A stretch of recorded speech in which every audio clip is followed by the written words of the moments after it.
차가운 11월의 저녁, 서울 강남의 화려한 호텔 로비에 작은 소동이 일어났다. 호텔 직원들이 당혹스러운 표정으로 모여들었고 고급스러운 정장을 입은 손님들은 이상한 광경을 보며 속삭였다. 샌드위치 하나를 위해 연주해도 될까요? 그 질문은 마치 수정처럼 맑고 아름다웠지만 그곳에 있던 모든 사람들에게는 충격적으로 들렸다. 9살 정도로 보이는 한 소녀가 낡은 배낭을 끌며 호텔의 화려한 그랜드홀에 서 있었다.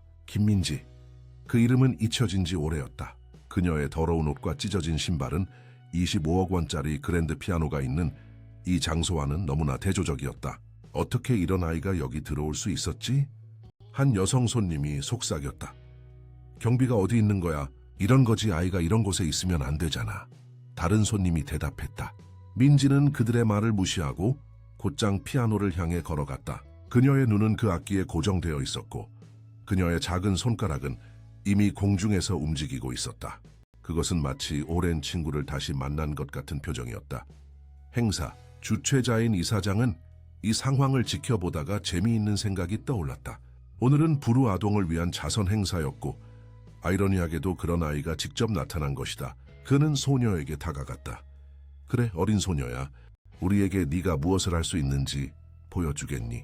하지만 그냥 소음만 내면 즉시 나가야 해. 민지는 고개를 끄덕였다. 그녀는 피아노 의자에 앉았고 그녀의 발은 거의 바닥에 닿지 않았다. 호텔 손님들은 웃음을 참지 못했다. 이것은 그들에게 단지 저녁 식사 전에 재미있는 오락거리일 뿐이었다. 그러나 민지의 더러운 손가락이 건반에 닿자마자 모든 것이 변했다. 쇼팽의 환상 즉흥곡이 그녀의 손에서 흘러나왔다. 완벽한 기교, 놀라운 감정, 그리고 그녀의 나이에 비해 너무나 깊은 표현력. 웃음소리는 즉시 사라졌고 방은 완전한 침묵에 빠졌다. 그녀의 손가락이 건반 위를 춤추듯 움직일 때 민지의 마음은 3년 전으로 돌아갔다. 민지야, 다시 한번 해볼래?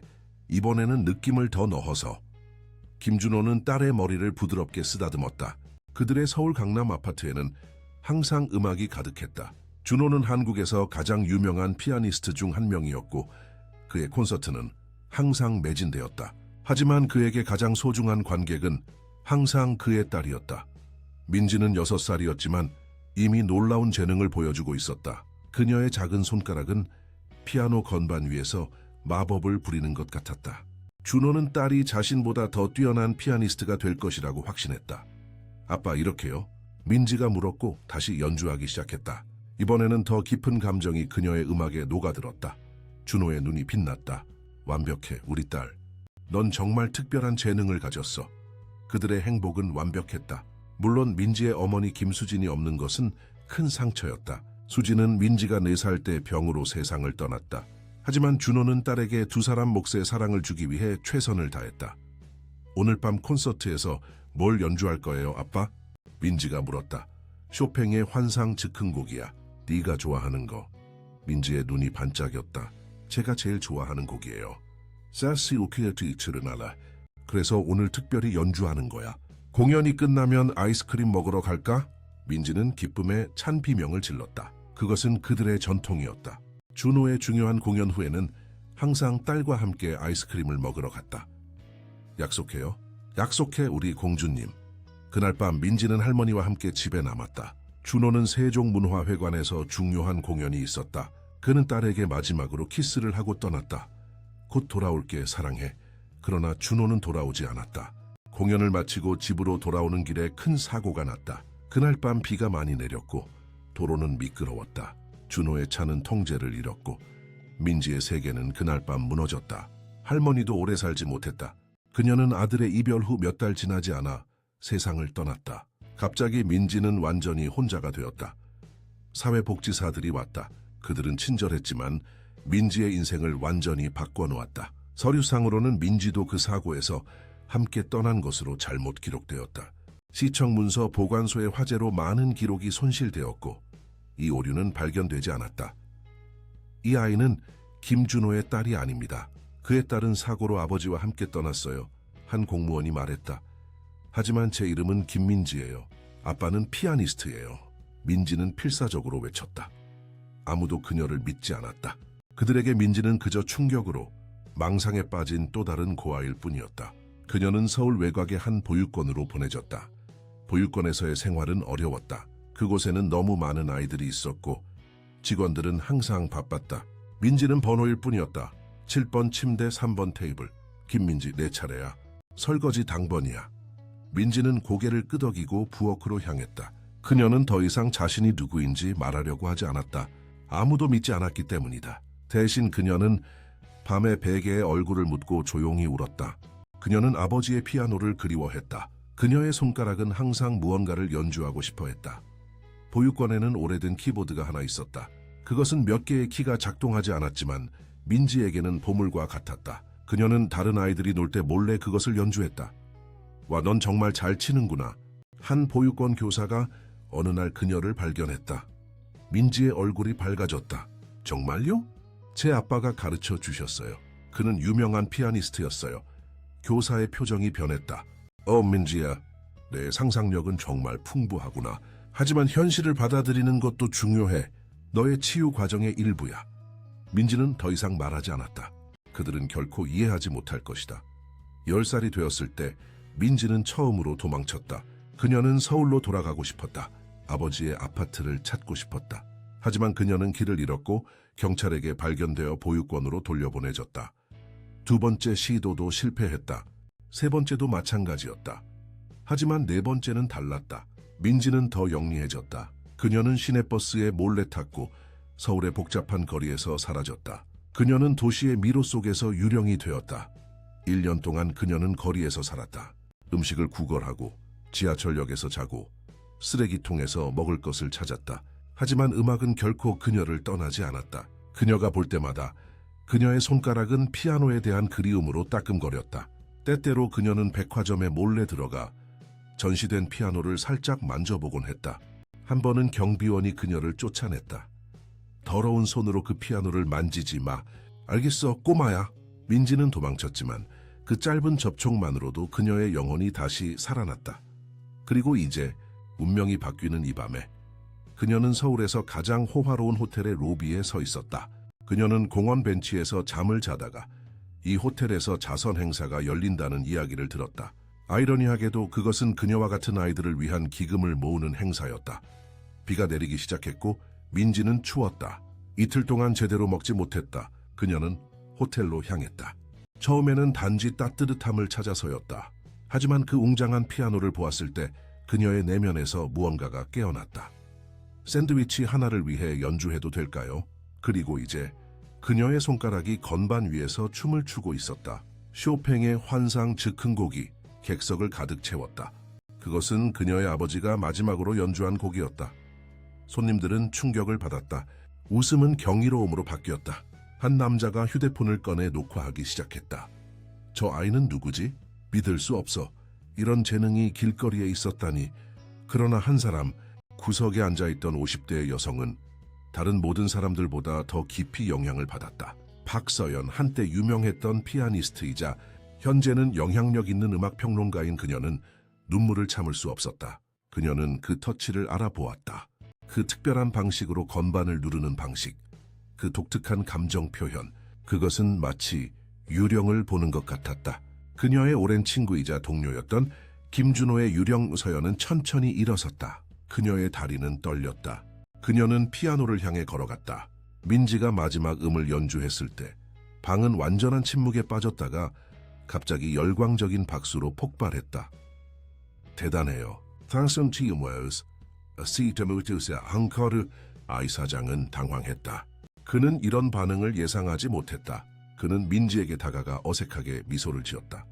정말 놀라운데 어디서 그렇게 연주하는 법을 배웠니? 민지는 단순하게 대답했다. 아베게요. 그는 피아니스트였어요. 서연이 그들에게 다가왔다. 그녀의 얼굴은 창백했다. 내 이름이 뭐니? 어린 소녀야? 민지는 그녀를 바라보았다. 오랫동안 아무도 그녀의 이름을 물어보지 않았다. 그녀는 숫자였을 뿐이다. 김민지예요. 서연의 숨이 멈췄다. 내 아버지, 그의 이름은 김준호요. 방에 있던 몇몇 사람들이 숨을 들이마셨다. 김준호는 전설이었다. 3년 전 그의 갑작스러운 부재는 한국 음악계에 큰 충격을 주었다. 불가능해. 누군가가 속삭였다. 서연은 민지의 손을 잡았다. 그녀의 눈에는 결의가 있었다. 민지야 배고프니? 민지는 고개를 끄덕였다. 그럼 가자. 4개 줄 샌드위치가 있어. 그리고 우리는 이야기를 나누어야 할 것 같구나. 그날 밤 민지의 인생은 다시 한번 완전히 바뀌었다. 하지만 이번에는 좋은 방향으로 즉 보육원에서의 시간은 민지에게 끝없는 악몽과 같았다. 서울 외곽의 그 큰 회색 건물은 마치 그녀의 꿈을 삼키는 괴물 같았다. 창문은 높고 좁았으며 복도는 길고 차가웠다. 그곳에는 그녀와 같은 아이들이 너무 많았다. 버려지고 잊혀지고 시스템 속에 갇힌 아이들. 7번, 일어날 시간이야. 민지는 그렇게 불렸다. 7번 침대, 7번 아이. 그녀의 이름은 점차 사라져갔다. 김민지라는 이름은 단지 공식 서류에만 존재했고 그마저도 잘못된 정보로 가득했다. 일어나 7번, 아침 식사 시간이야. 늦으면 먹을 수 없어. 민지는 눈을 뜨고 회색 천장을 바라보았다. 매일 아침 첫 순간은 항상 가장 어려웠다. 그 짧은 순간 동안 그녀는 자신이 여전히 강남의 아름다운 아파트에 있고 아버지가 부엌에서 아침을 준비하고 있다고 상상했다. 하지만 현실은 항상 잔인하게 그녀를 덮쳤다. 그녀는 침대에서 일어나 제복을 입었다. 모든 아이들은 같은 옷을 입었다. 회색 바지와 흰색 셔츠, 개성을 표현할 수 있는 방법은 없었다. 식당에서 민지는 조용히 음식을 먹었다. 오늘의 아침은 밍밍한 죽과 약간의 김치였다. 그녀는 아버지의 맛있는 팬케이크가 그리웠다. 야, 7번, 오늘은 뭘 꿈꿨어? 또 유명한 피아니스트 꿈? 옆에 앉은 소녀가 놀리듯 물었다. 민지는 대답하지 않았다. 처음에는 자신의 이야기를 다른 아이들과 공유했었다. 그녀는 아버지의 콘서트, 그들의 아름다운 집, 그리고 그녀가 배운 모든 피아노 곡에 대해 이야기했다. 하지만 아무도 그녀를 믿지 않았다. 결국 그들은 그녀를 공주병 환자라고 부르기 시작했다. 무시해 민지야. 그들은 그냥 질투하는 거야. 전구가 그녀의 맞은편에 앉으며 말했다. 정우는 민지의 유일한 친구였다. 그는 12살이었고 4년 동안 보육원에 있었다. 그의 부모님은 교통사고로 세상을 떠났고 그에게는 친척이 없었다. 고마워. 정구 오빠. 민지가 미소를 지었다. 오늘 키보드 연습할 거야? 민지는 고개를 끄덕였다. 보육원의 오래된 키보드는 그녀의 유일한 위안이었다. 몇 개의 키는 작동하지 않았고 소리는 진짜 피아노와는 비교도 안 됐지만 그것은 그녀가 가진 전부였다. 수업 후 민지는 항상 빈 교실로 가서 키보드를 연주했다. 그녀는 아버지가 가르쳐준 모든 곡을 기억하려고 노력했다. 때때로 그녀는 몇 음을 잊어버리는 것 같았고 그럴 때마다 눈물이 났다. 그것은 마치 아버지의 일부를 잃어버리는 것 같았다. 어느 날 민지가 키보드를 연주하고 있을 때 한 직원이 교실에 들어왔다. 또 내 상상 속 인생을 살고 있구나. 1번. 이 직원은 송 선생님이었다. 그녀는 보육원에서 가장 냉담한 직원이었다. 저는 그냥 연주하고 있어요. 민지가 작은 목소리로 말했다. 이봐, 네가 김준호의 딸이라는 환상을 이제 그만두는 게 좋을 것 같아. 그건 건강하지 않아. 민지는 고개를 들어 송 선생님을 바라보았다. 하지만 진짜예요. 제 아빠는 김준호였어요. 송 선생님은 한숨을 쉬었다. 민지야, 우리는 네 배경을 조사했어. 내 어머니는 미혼모였고 너를 낳자마자 떠났어. 내 아버지는 불명이야. 넌 태어나자마자 고아였어. 그건 거짓말이에요. 민지가 외쳤다. 제 엄마는 김수진이었고 제가 4살 때 떠나셨어요. 아빠는 저를 혼자 키우셨어요. 우리는 강남에 살았어요. 그래, 네가 그렇게 믿고 싶다면. 송 선생님은 냉담하게 말했다. 하지만 언젠가는 현실을 받아들여야 해. 넌 특별하지 않아. 7번. 넌 그저 다른 수백 명의 버려진 아이들 중 하나일 뿐이야. 민지의 눈에서 눈물이 흘러내렸다. 그녀는 자신이 누구인지 알았다. 그녀는 자신의 기억을 신뢰했다. 하지만 모든 어른들이 그녀의 정체성을 부정하면 어떻게 싸울 수 있을까? 그날 밤 민지는 이불 속에서 조용히 울었다. 전구가 그녀의 침대로 살금살금 다가왔다. 괜찮아, 민지야. 그가 속삭였다. 민지는 고개를 흔들었다. 여기서 나가고 싶어, 오빠. 집에 가고 싶어. 어떤 집? 네가 말하는 강남 아파트? 응. 거기에 가면 아마도 누군가가 날 알아볼 거야. 아빠의 친구들, 이웃들, 누군가는 날 기억할 거야. 정우는 한숨을 쉬었다. 민지야, 서울은 거대해. 넌 아직 너무 어려. 그리고 만약 네가 도망친다면 경찰이 널 찾을 거야. 그래도 시도해 볼 거야. 민지의 눈에는 결의가 있었다. 정우는 그녀를 오랫동안 바라보았다. 마침내 그는 말했다. 만약 정말 가려면 계획이 필요해. 준비 없이는 안 돼. 그리고 그렇게 그들의 비밀 계획이 시작되었다. 정우는 도시에서 더 오래 살았기 때문에 그는 생존하는 방법을 알고 있었다. 그는 민지에게 지하철 노선, 안전한 장소, 그리고 음식을 구하는 방법을 가르쳐 주었다. 항상 이걸 갖고 다녀. 그는 그녀에게 작은 주머니 칼을 주었다. 위험할 때만 사용해. 그리고 이건 내 비상금이야. 많지는 않지만 도움이 될 거야. 민지는 눈물이 그렁그렁한 채로 고개를 끄덕였다. 고마워, 오빠. 같이 가자. 정우는 고개를 흔들었다. 난 갈 수 없어. 내년에 중학교에 갈 거고 정부에서 내 교육비를 지원해줘. 이건 내 유일한 기회야. 하지만 넌 달라. 넌 무언가를 찾고 있어. 정체성을. 그리고 넌 그걸 여기서는 절대 찾지 못할 거야. 첫 번째 탈출 시도는 실패했다. 민지는 정문까지 갔지만 경비원에게 발견되었다. 그녀는 일주일 동안 벌을 받았다. 키보드 연주 금지와 추가 청소 임무. 두 번째 시도에서 그녀는 담을 넘으려 했지만 떨어져서 발목을 다쳤다. 이번에는 더 심한 벌을 받았다. 세 번째 시도에서 그녀는 쓰레기 트럭에 숨어서 보육원을 빠져나가는 데 성공했다. 그녀는 서울 시내까지 왔지만 몇 시간 만에 경찰에게 발견되었다. 추운 날씨에 적절한 옷 없이 길을 헤매는 어린 소녀는 쉽게 눈에 띄었다. 이번이 마지막 기회야. 7번. 원장은 그녀를 보육원으로 다시 데려왔을 때 경고했다. 다시 한번 도망치면 우리는 너를 더 엄격한 시설로 보낼 거야. 민지는 두려웠지만 포기하지 않았다. 그녀는 더 신중하게 계획해야 했다. 정우의 도움으로 그녀는 네 번째 시도를 위한 완벽한 계획을 세웠다. 추석 연휴가 내 기회야. 전구가 말했다. 모든 사람들이 바쁘고 많은 아이들이 일시적으로 친척들에게 갈 거야. 혼란 속에서 네가 사라진 것을 아무도 즉시 알아차리지 못할 거야. 민지는 그의 말에 귀를 기울였다. 그녀는 몇 주 동안 음식을 모았고 몇 벌의 옷을 작은 배낭에 쌌다. 정우는 그녀에게 지도와 몇몇 유용한 전화번호를 주었다. 이건 내 사촌 번호야. 그는 서울역 근처에서 일해. 정말 어려운 상황이 되면 그에게 전화해. 내 이름을 말하면 그가 도울 거야. 추석 연휴 첫날 혼란이 최고조에 달했을 때 민지는 그녀의 계획을 실행했다. 그녀는 방문객 그룹 사이에 섞여 정문을 통과했다. 아무도 그녀를 보지 못했다. 그녀는 가장 가까운 버스 정류장으로 달려갔고 전구가 그녀에게 준 돈으로 서울행버스를 탔다. 그녀의 심장은 미친 듯이 뛰었지만 그녀는 마침내 자유를 느꼈다. 서울에 도착했을 때 민지는 압도되었다. 도시는 그녀가 기억했던 것보다 더 크고 시끄러웠다. 그녀는 어디서부터 시작해야 할지 몰랐다. 그녀의 목표는 강남에 있는 그들의 옛 아파트를 찾는 것이었지만 정확한 주소를 기억하지 못했다. 첫날, 그녀는 단지 도시를 탐험했다. 그녀는 지하철을 타고 강남으로 갔다.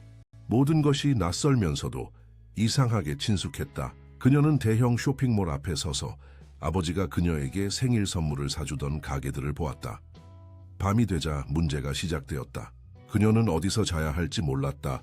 11월의 서울은 추웠고 그녀는 충분히 따뜻한 옷을 가져오지 않았다. 결국 그녀는 지하철역에서 잠을 청했다. 그곳은 적어도 바람으로부터 보호받을 수 있었다.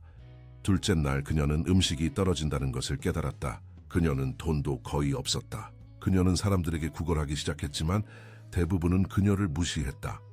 저기 꼬마야, 내 부모님은 어디 있니? 한 친절한 여성이 물었다. 민지는 도망쳤다. 그녀는 경찰에게 다시 잡히고 싶지 않았다. 그녀는 이제 완전히 혼자였다. 일주일이 지나자 상황은 절망적이 되었다. 그녀는 굶주리고 더럽고 지쳤다. 그녀는 정우의 사촌에게 전화하려 했지만 전화번호를 적어둔 종이를 잃어버렸다. 그녀는 울고 싶었지만 눈물조차 나오지 않았다. 그날 밤 비가 내리기 시작했다. 민지는 한 고급 아파트 건물의 입구에 웅크렸다. 경비원이 그녀를 발견하고 쫓아냈다. 여기서 나가. 이런 건물에 거지 아이가 있으면 안 돼. 민지는 빗속으로 다시 나갔다. 그녀는 걷고 또 걸었다. 마침내 그녀는 한 공원에 도착했다. 그곳에는 적어도 나무 아래 숨을 수 있는 벤치가 있었다. 그녀는 젖은 배낭을 베개 삼아 딱딱한 벤치에 누웠다.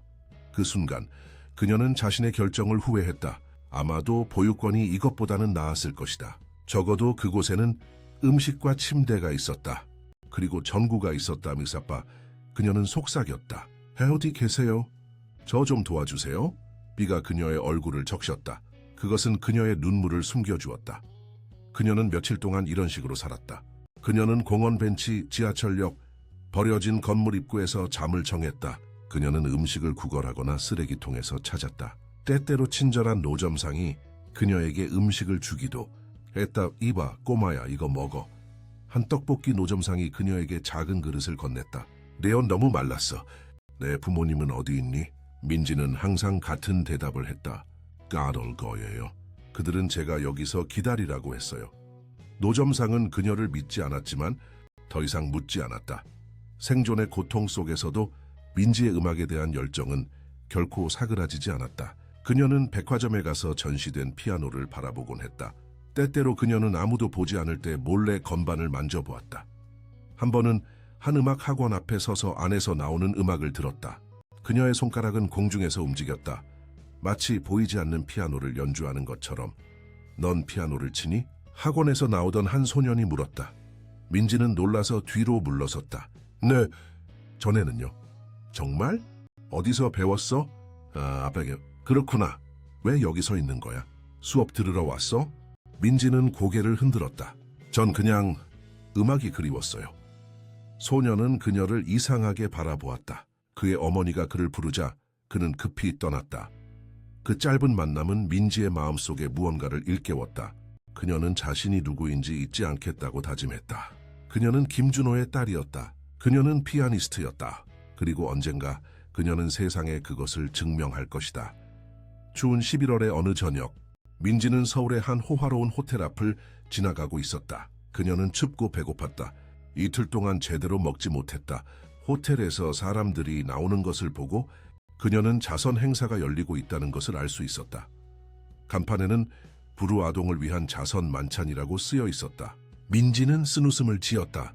얼마나 아이러니한가. 부자들이 그녀와 같은 아이들을 위해 돈을 모으는 동안 그녀는 바로 그들 앞에서 굶주리고 있었다. 갑자기 비가 내리기 시작했다. 민지는 호텔 입구로 달려갔다. 도어맨이 잠시 딴 곳을 보는 사이 그녀는 안으로 들어갔다. 로비는 따뜻하고 화려했다. 민지는 오랫동안 이렇게 따뜻한 곳에 있지 않았다. 그녀는 구석에 서서 사람들이 그녀를 알아차리기 전에 잠시 따뜻함을 즐기려 했다. 그때 그녀는 그것을 보았다. 연회장 한가운데에 있는 웅장한 그랜드 피아노. 그것은 그녀의 아버지가 가지고 있던 것과 같은 모델이었다. 그녀의 심장이 빠르게 뛰기 시작했다. 그녀의 손가락이 따끔거렸다. 그녀는 피아노를 향해 걸어갔다. 그녀는 통제할 수 없었다. 3년 동안의 갈망, 3년 동안의 상실감이 그녀를 이끌었다. 사람들이 그녀를 알아차리기 시작했다. 그들은 속삭였고 손가락질했다. 저 아이는 누구지? 여기서 뭐 하는 거야? 게일스티마 교순다마. 아너 경비. 여기 거지 아이가 있어요. 민지는 그들의 말을 듣지 않았다. 그녀는 오직 피아노만 보았다. 그리고 갑자기 그녀는 무언가를 말하고 있었다. 샌드위치 하나를 위해 연주해도 될까요?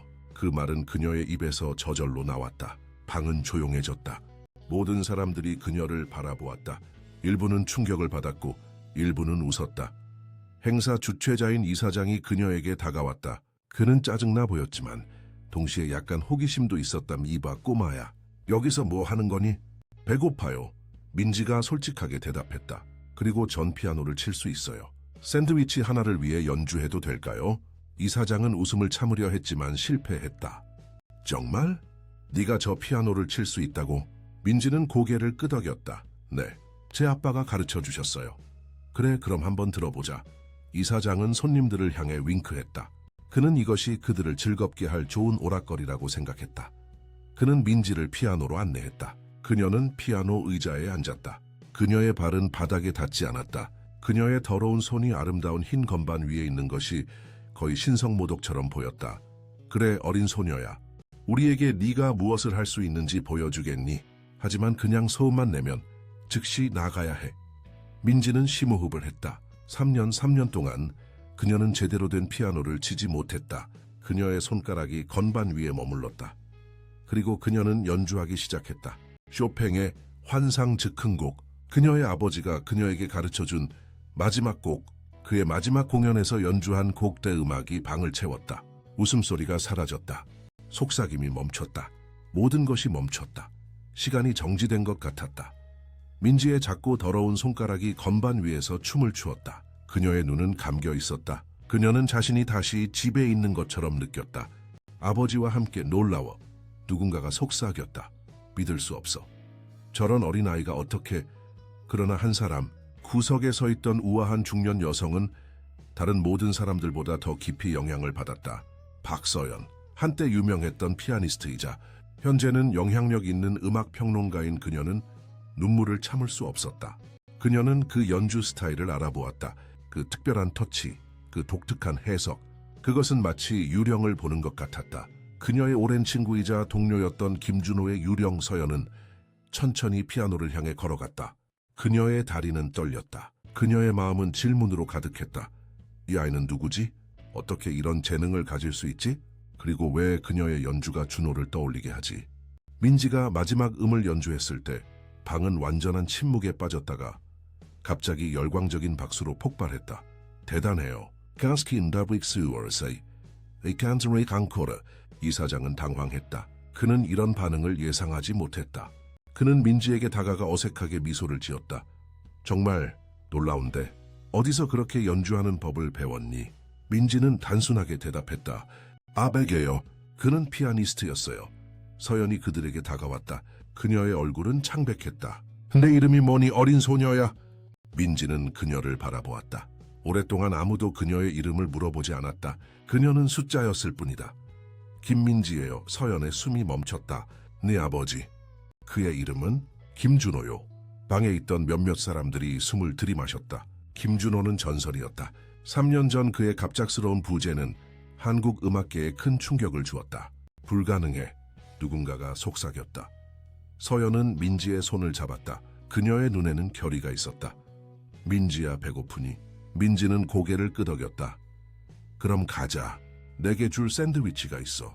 그리고 우리는 이야기를 나누어야 할 것 같구나. 그날 밤 모든 것이 변하기 시작했다. 민지의 운명은 새로운 방향으로 전환되었다. 길고 어두운 터널 끝에 마침내 빛이 보이기 시작했다. 박서연은 자신의 고급 아파트 거실에 앉아 있었다. 커다란 유리창 너머로 서울의 밤 풍경이 펼쳐졌다. 그러나 그녀의 생각은 다른 곳에 있었다. 그녀의 눈앞에는 한 더러운 작은 소녀, 김민지가 있었다. 차 더 마실래, 민지야? 서연이 물었다. 민지는 고개를 끄덕였다. 그녀는 이미 2개의 샌드위치와 과일 한 그릇을 먹었다. 그녀의 뺨에는 건강한 붉은색이 돌아오기 시작했다. 내 이야기를 더 들려줄래? 서연이 부드럽게 물었다. 민지는 컵을 2 손으로 감싸쥐었다. 그것은 따뜻했다. 그녀는 오랫동안 이렇게 따뜻하고 안전하게 느끼지 못했다. 제 아빠는 김준호였어요. 그녀가 시작했다. 우리는 강남에 살았어요. 아빠는 유명한 피아니스트였고 항상 저에게 피아노를 가르쳐 주셨어요. 서연은 고개를 끄덕였다. 네 아버지와 나는 오랜 친구였단다. 우리는 같은 음악학교에 다녔어. 민지의 눈이 커졌다.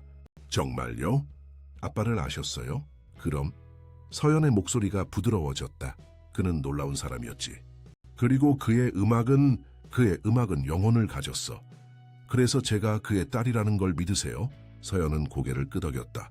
네가 피아노를 치는 순간 나는 알았어.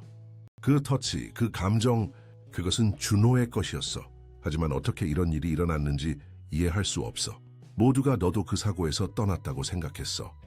민지는 눈물을 참으며 그날 밤 일어난 일을 설명했다. 어떻게 그녀가 할머니와 함께 집에 있었는지, 어떻게 아버지가 돌아오지 않았는지. 보육원에서는 아무도 제 말을 믿지 않았어요. 그들은 제가 상상을 한다고 생각했어요.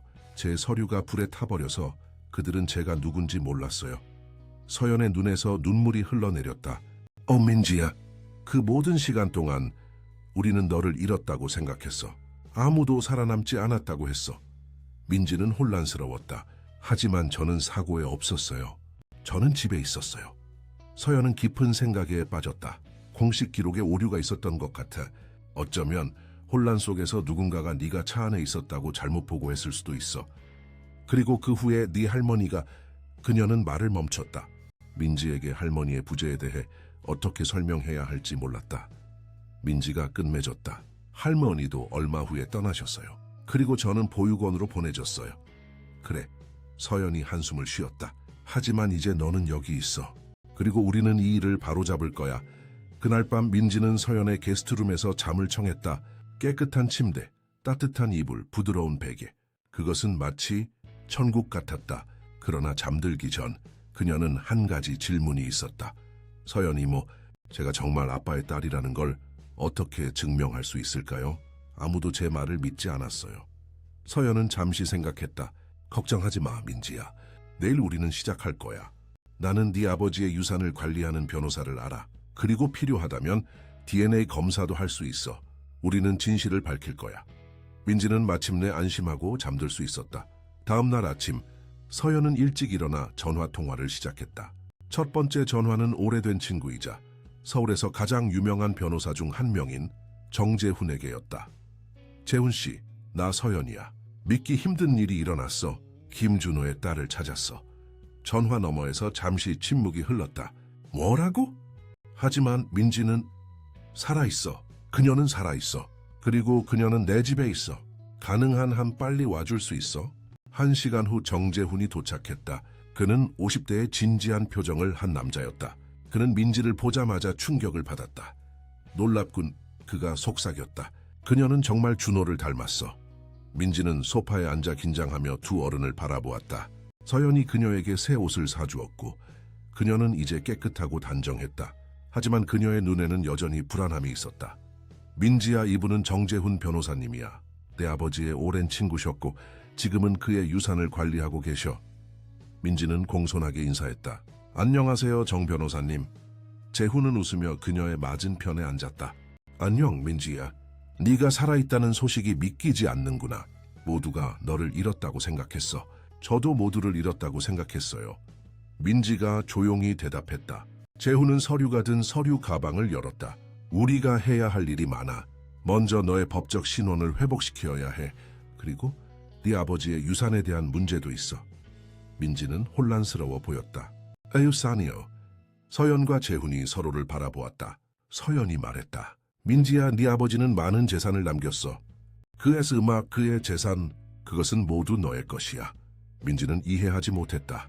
지난 3년 동안 그녀는 생존하기 위해 투쟁했다. 재산과 돈은 그녀의 생각에 없었다. 제가 원하는 건 그냥 집이에요. 그녀가 말했다. 서연의 눈이 촉촉해졌다. 그녀는 민지를 꼭 안았다. 그래, 민지야. 우리는 내게 집을 찾아줄 거야. 그날 그들은 병원에 가서 DNA 검사를 받았다. 결과는 며칠이 걸릴 것이었지만 서연과 재훈은 이미 확신하고 있었다. 민지는 김준호의 딸이었다. 다음으로 그들은 경찰서에 갔다. 민지의 실종과 잘못된 신원에 대한 보고서를 제출했다. 경찰관들은 처음에 회의적이었지만 서연의 이름과 영향력이 도움이 되었다. 박서연 씨, 이것은 매우 특이한 경우입니다. 형사가 말했다. 하지만 우리는 조사를 시작하겠습니다. 만약 이 아이가 정말 김준호의 딸이라면 어떻게 이런 실수가 발생했는지 알아내야 합니다. 며칠이 지났다.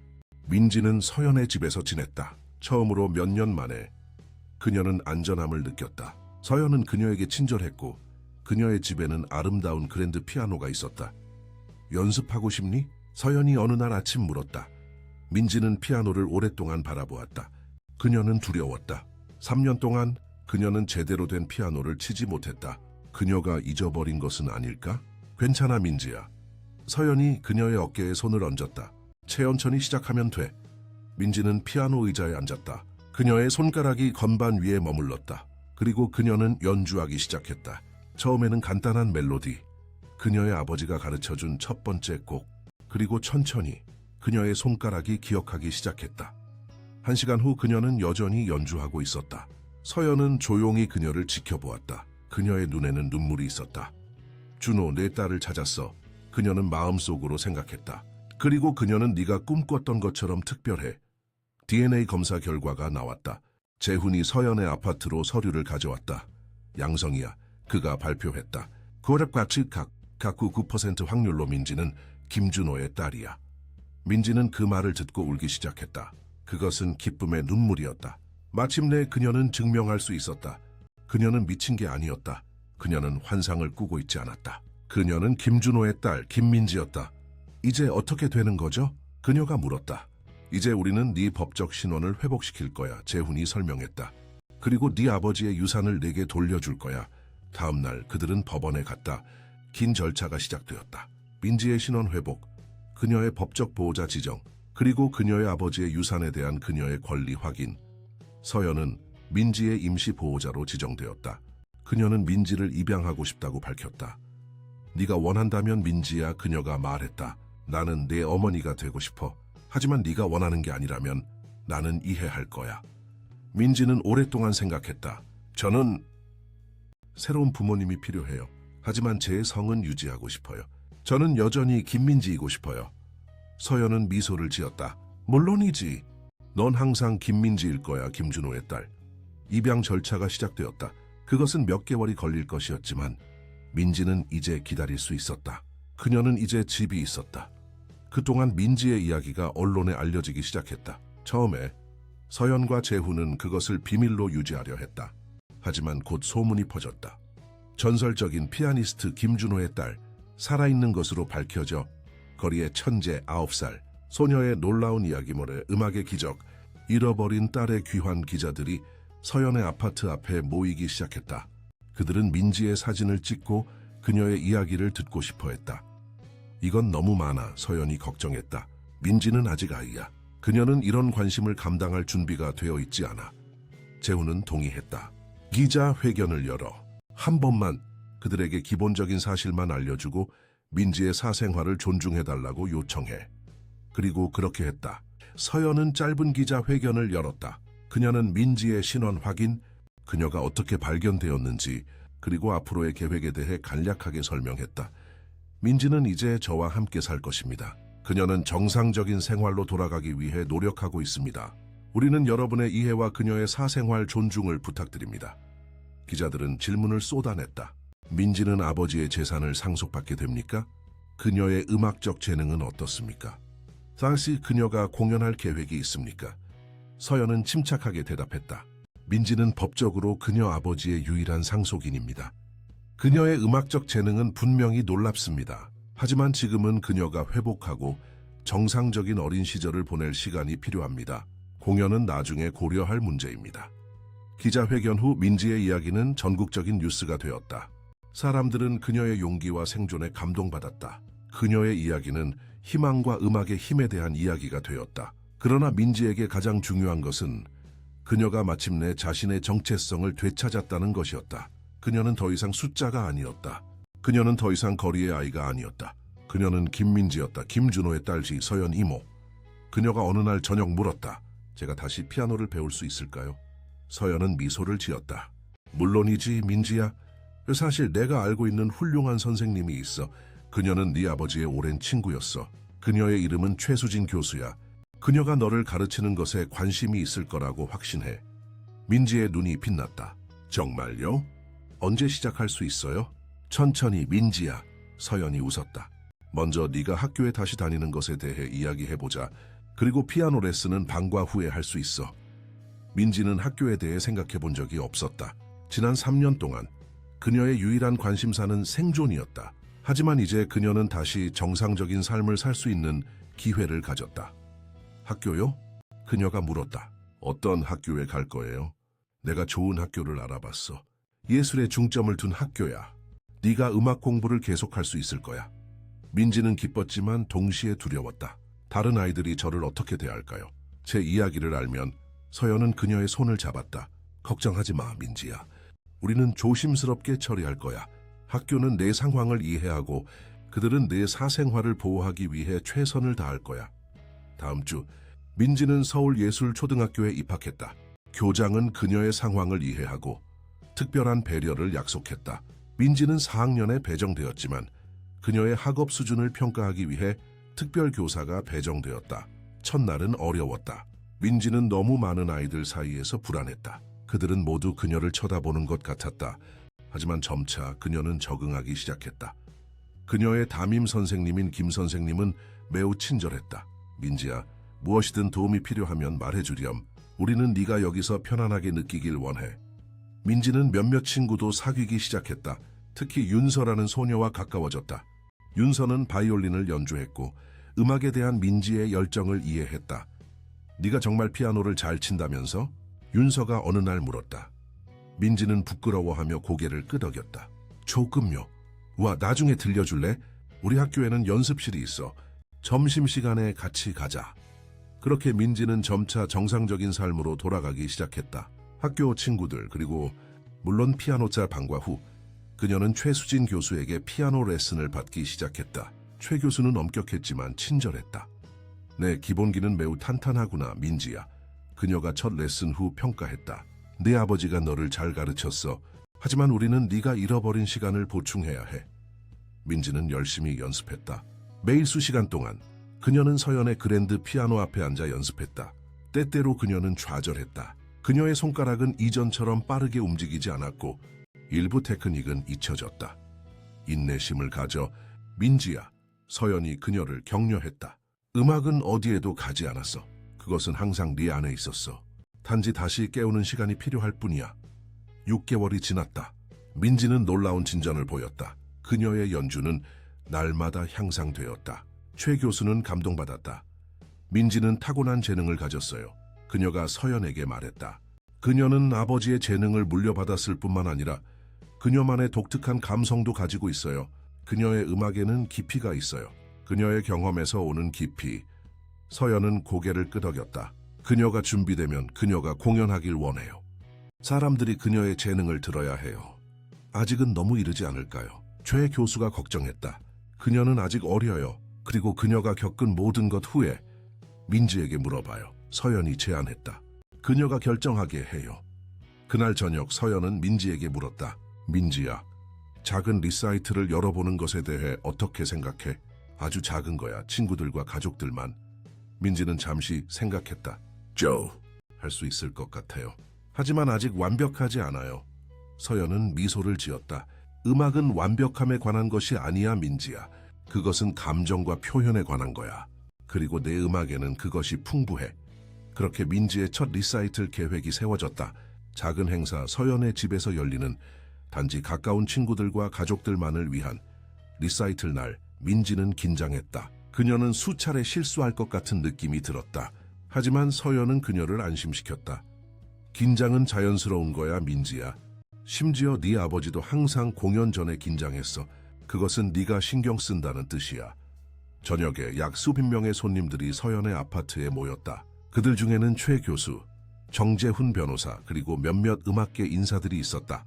그리고 물론 민지의 새 친구 윤서도 있었다. 민지는 심호흡을 하고 피아노에 앉았다. 그녀는 모차르트의 소나타, 쇼팽의 녹턴, 그리고 마지막으로 그녀의 아버지가 작곡한 곡을 연주했다. 그녀가 마지막 음을 연주했을 때 방은 잠시 침묵에 빠졌다가 열광적인 박수로 폭발했다. 많은 손님들의 눈에는 눈물이 있었다. 놀라워. 그녀는 정말 준호의 딸이야. 이런 재능을 본 적이 없어. 윤서는 민지에게 달려가 그녀를 꼭 안았다. 민지야, 너 정말 대단해. 네가 잘 친다고 했지만 이건 말도 안 돼. 민지는 행복했다. 3년 만에 처음으로. 그녀는 진정으로 행복했다. 그녀는 집에 있었다. 그녀는 다시 음악을 가지고 있었다. 그리고 그녀는 자신이 누구인지 알았다. 그날 밤 서연은 민지를 침대에 눕히며 속삭였다. 네 아버지가 너를 매우 자랑스러워했을 거야, 민지야. 민지는 미소를 지었다. 정말요? 정말이야. 그리고 나도 너를 자랑스럽게 생각해. 넌 놀라운 소녀야, 김민지. 그리고 넌 더 놀라운 여성이 될 거야. 민지는 눈을 감았다. 그녀는 평화롭게 느꼈다. 그녀는 마침내 집에 왔다. 민지의 첫 리사이틀 이후 그녀의 삶은 빠르게 변화하기 시작했다. 그날 밤 그녀의 연주를 들은 손님들 중에는 서울 음악계에 영향력 있는 인물들이 많았다. 그들은 민지의 재능에 깊은 인상을 받았고 곧 소문이 퍼지기 시작했다. 그녀는 정말 아버지처럼 연주해요. 같은 열정, 같은 깊이. 그렇게 어린 나이에 이런 기교를 본 적이 없어요. 김준호의 유산이 그의 딸을 통해 계속되고 있군요. 하지만 서연은 민지를 언론과 음악계의 과도한 관심으로부터 보호하려고 노력했다. 그녀는 민지가 먼저 정상적인 어린 시절을 경험하길 원했다. 민지에게는 시간이 필요해요. 그녀는 인터뷰 요청을 거절하며 말했다. 그녀는 아직 어려요. 그리고 그녀가 겪은 모든 것 후에 그녀는 안정과 평범함이 필요해요. 그러나 민지의 이야기는 이미 전국적인 관심사가 되어 있었다. 뉴스 프로그램들은 그녀의 놀라운 발견과 생존 이야기를 다루었다. 신문들은 거리의 천재라는 제목으로 그녀의 이야기를 실었다. 민지는 이 모든 관심이 불편했다. 그녀는 단지 평범한 소녀가 되고 싶었다. 하지만 동시에 그녀는 자신의 이야기가 다른 사람들에게 희망을 줄 수 있다는 것을 이해했다. 어느 날 서연이 민지에게 다가왔다. 민지야, 내가 한 가지 제안을 받았어. MBC에서 너의 이야기에 대한 특별 다큐멘터리를 만들고 싶어 해. 그들은 매우 존중적으로 접근할 것을 약속했고 우리가 전체의 과정을 통제할 수 있어. 어떻게 생각해? 민지는 잠시 생각했다. 왜 사람들이 제 이야기에 그렇게 관심이 많은 거예요? 서연은 미소를 지었다. 왜냐하면 네 이야기는 희망에 관한 것이기 때문이야, 민지야. 그것은 어려움 속에서도 결코 포기하지 않는 것에 관한 거야. 그리고 물론 음악의 힘에 관한 것이기도 해. 민지는 고개를 끄덕였다. 만약 제 이야기가 다른 사람들을 도울 수 있다면 저는 그것을 나누고 싶어요. 그렇게 다큐멘터리 촬영이 시작되었다. 제작팀은 민지의 일상을 따라다녔다.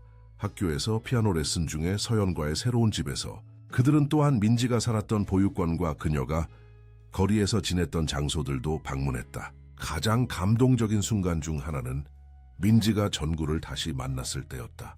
다큐멘터리 팀은 민지의 탈출을 도왔던 그녀의 유일한 친구를 찾아냈다. 전구 오빠. 민지는 그를 보자마자 달려가 안았다. 정우는 웃었다. 그는 이제 13살이었고 더 키가 컸다. 민지야, 네가 정말 유명해졌구나. TV에서 너를 봤어. 네가 성공했다니 너무 기뻐. 오빠 덕분이에요. 민지가 말했다. 오빠가 없었다면 저는 결코 보육원을 탈출하지 못했을 거예요. 정우는 부끄러워했다. 난 그냥 네가 네 꿈을 따르길 원했어. 민지는 서연에게 전구를 소개했다. 서연 이모, 이분은 정우 오빠예요. 제 가장 친한 친구였고 제가 탈출할 수 있게 도와주셨어요.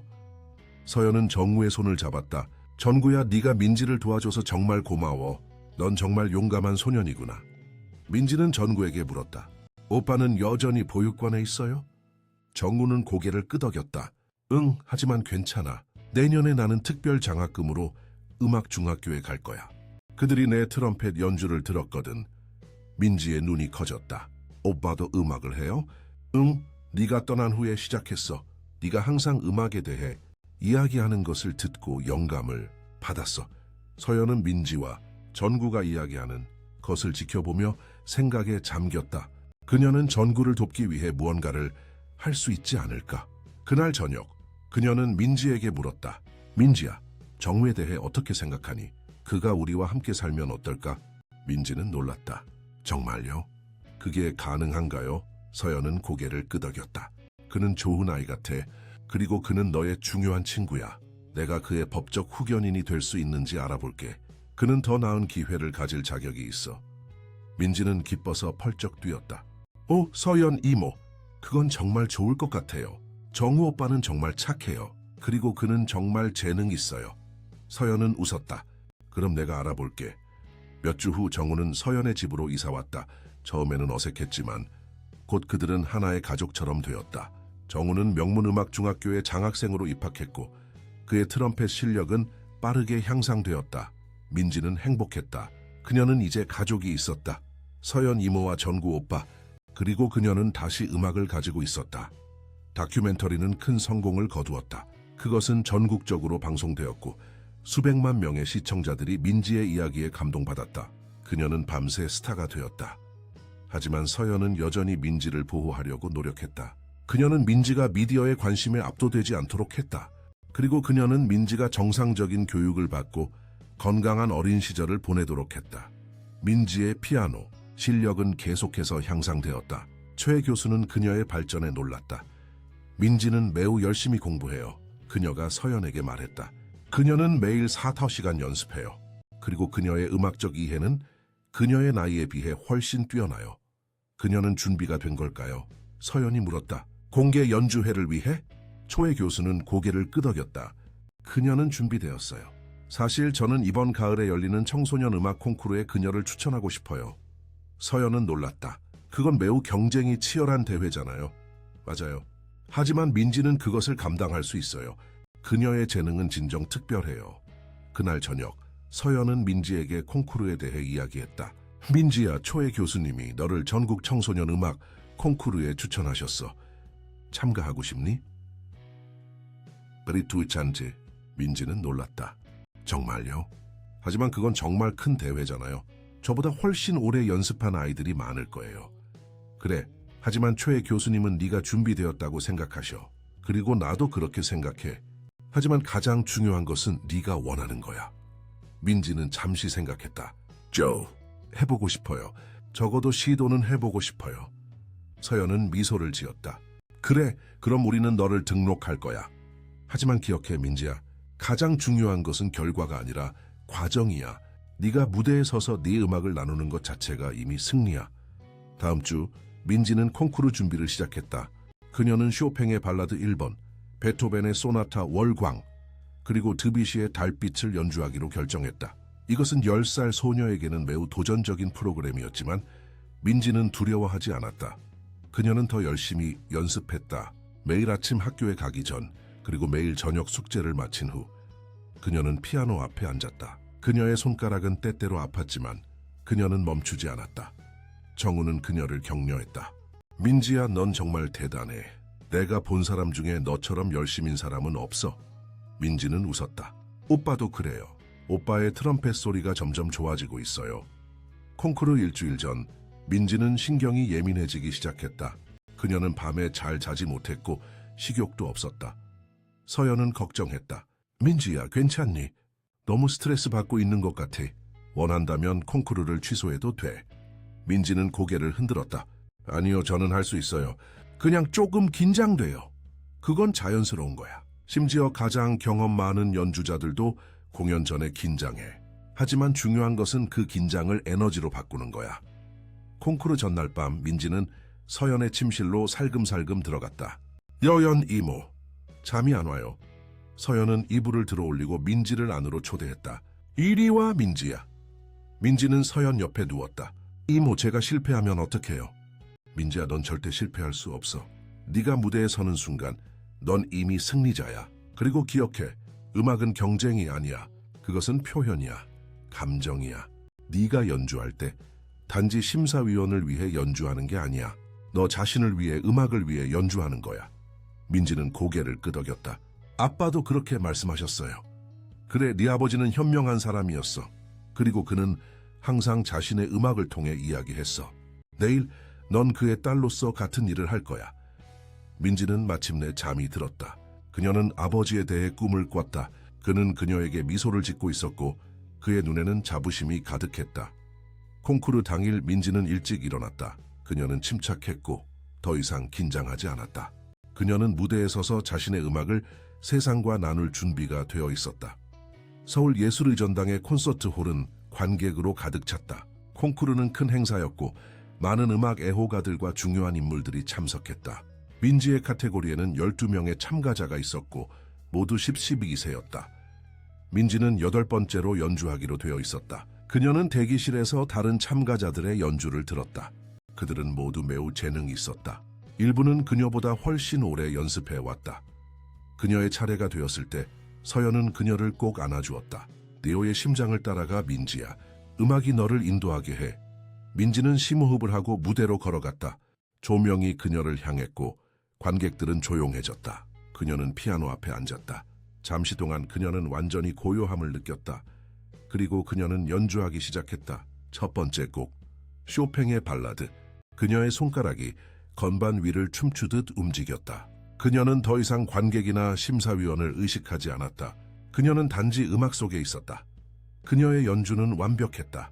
기술적으로 뛰어날 뿐만 아니라 감정적으로도 깊었다. 그녀는 자신의 모든 경험, 모든 고통과 희망을 음악에 담았다. 그녀가 마지막 곡, 드뷔시의 달빛을 마쳤을 때 관객들은 잠시 침묵했다가 갑자기 기립박수를 보냈다. 이것은 콩쿠르에서는 매우 드문 일이었다. 심사위원들도 감동받은 것 같았다. 그들은 서로 속삭이며 메모를 했다. 민지는 관객들에게 인사하고 무대를 떠났다. 대기실에서 서연과 전구가 그녀를 기다리고 있었다. 민지야, 너 정말 대단했어. 전구가 외쳤다. 서연은 말없이 그녀를 안아주었다.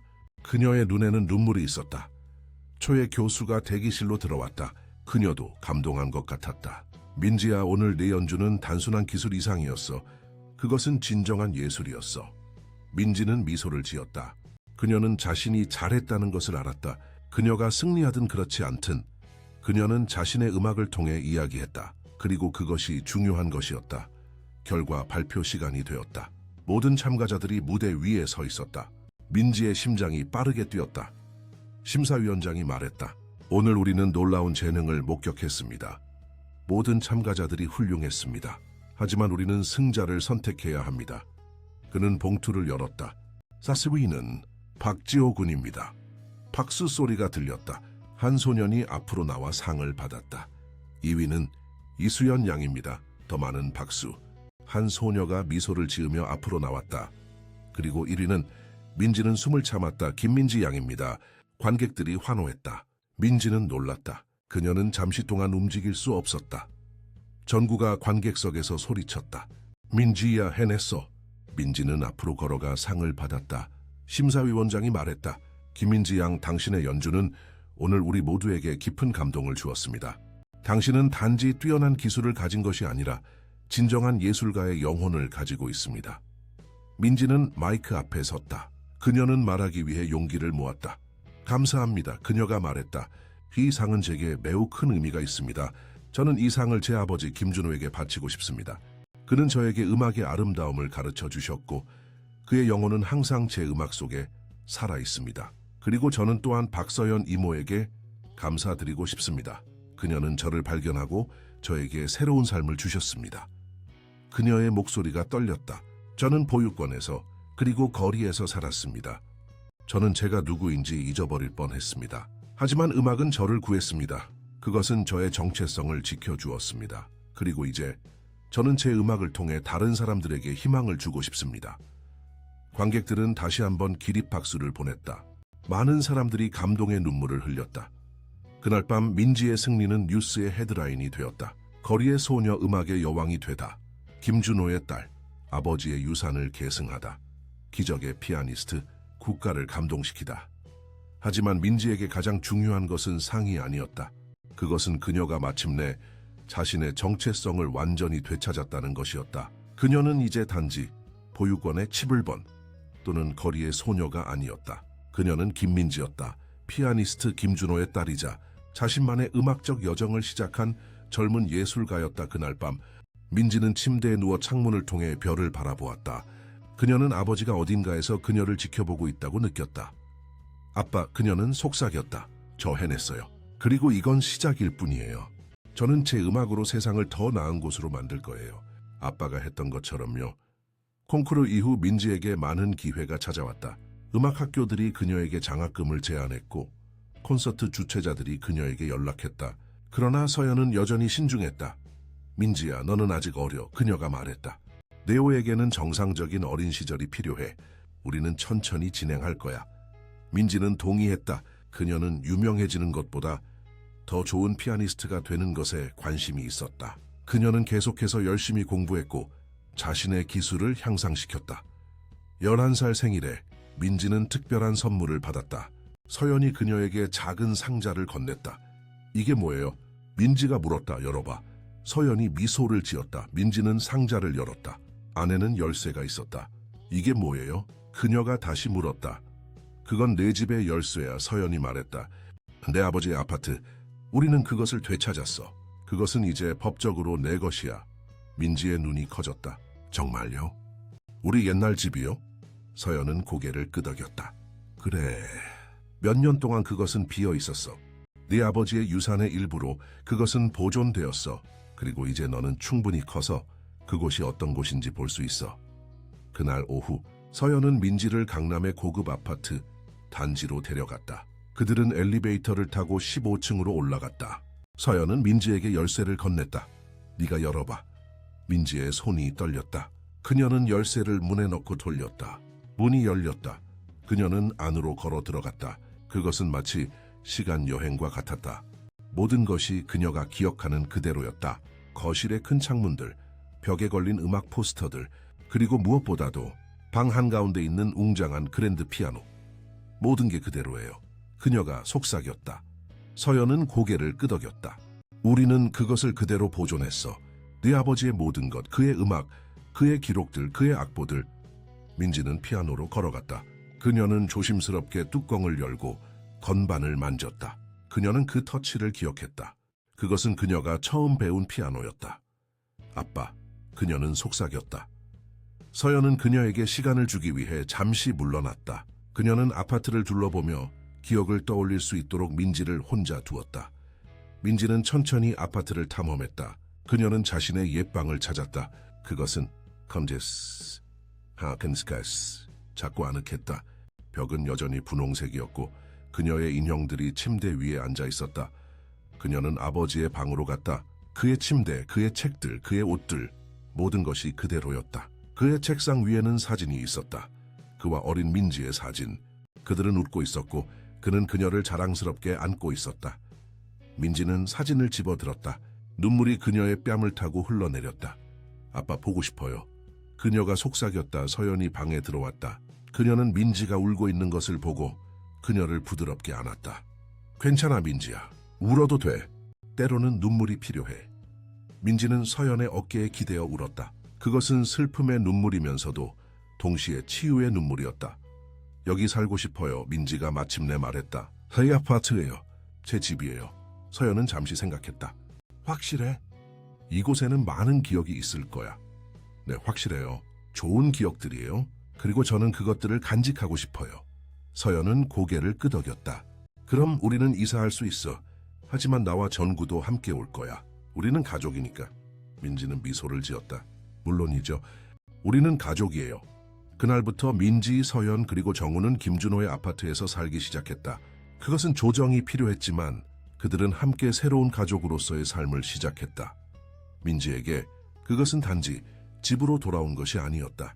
그것은 그녀의 정체성의 일부를 되찾은 것이었다. 그녀는 이제 완전히 자신이 누구인지 알았다. 그녀는 김민지였다. 김준호의 딸이자 자신만의 음악적 여정을 시작한 젊은 피아니스트였다. 그리고 그녀의 이야기는 이제 막 시작되었다. 4년이 지났다. 민지는 이제 14살이 되었고 서울에서 가장 유망한 젊은 피아니스트 중 한 명으로 알려져 있었다. 그녀의 콘서트는 항상 매진되었고 그녀의 첫 번째 음반은 클래식 차트에서 상위권에 올랐다. 하지만 민지에게 가장 중요한 것은 음악 자체였다.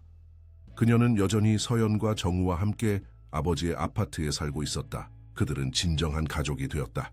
정우는 이제 17살이었고 트럼펫 연주자로서 자신만의 명성을 쌓고 있었다.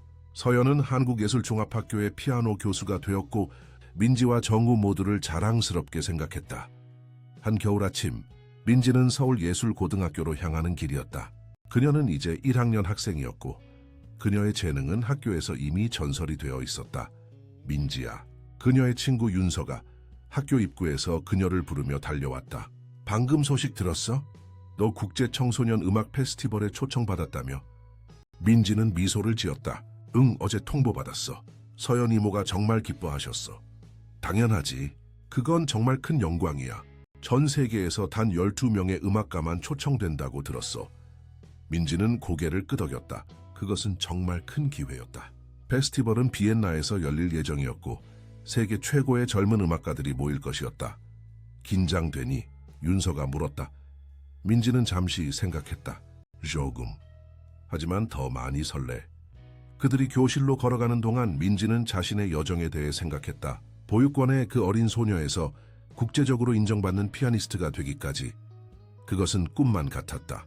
그러나 그녀는 여전히 자신의 과거를 잊지 않았다. 오히려 그것은 그녀가 하는 모든 일의 원동력이 되었다. 수업이 끝난 후 민지는 서울 외곽에 있는 한 보육원으로 향했다. 그녀는 일주일에 2번 거기에서 음악 수업을 가르쳤다. 그것은 그녀가 3년 전에 시작한 프로젝트였다. 민지 선생님이 오셨어요. 한 어린 소녀가 그녀가 도착했을 때 외쳤다. 아이들이 그녀 주위로 몰려들었다. 그들은 5살에서 12살 사이였고 모두 음악에 대한 열정을 가지고 있었다. 민지는 그들 각각에게 인사했고 이름을 불렀다. 그녀에게는 그들이 단지 숫자가 아니라 개인이라는 것이 중요했다. 오늘은 뭘 배울 거예요, 선생님? 한 소년이 물었다. 민지는 미소를 지었다. 오늘은 쇼팽에 대해 배울 거예요. 그는 제가 가장 좋아하는 작곡가 중 한 명이에요. 그녀는 휴대용 키보드를 설치하고 아이들을 주변에 모았다. 그녀는 쇼팽의 녹턴을 연주하기 시작했다.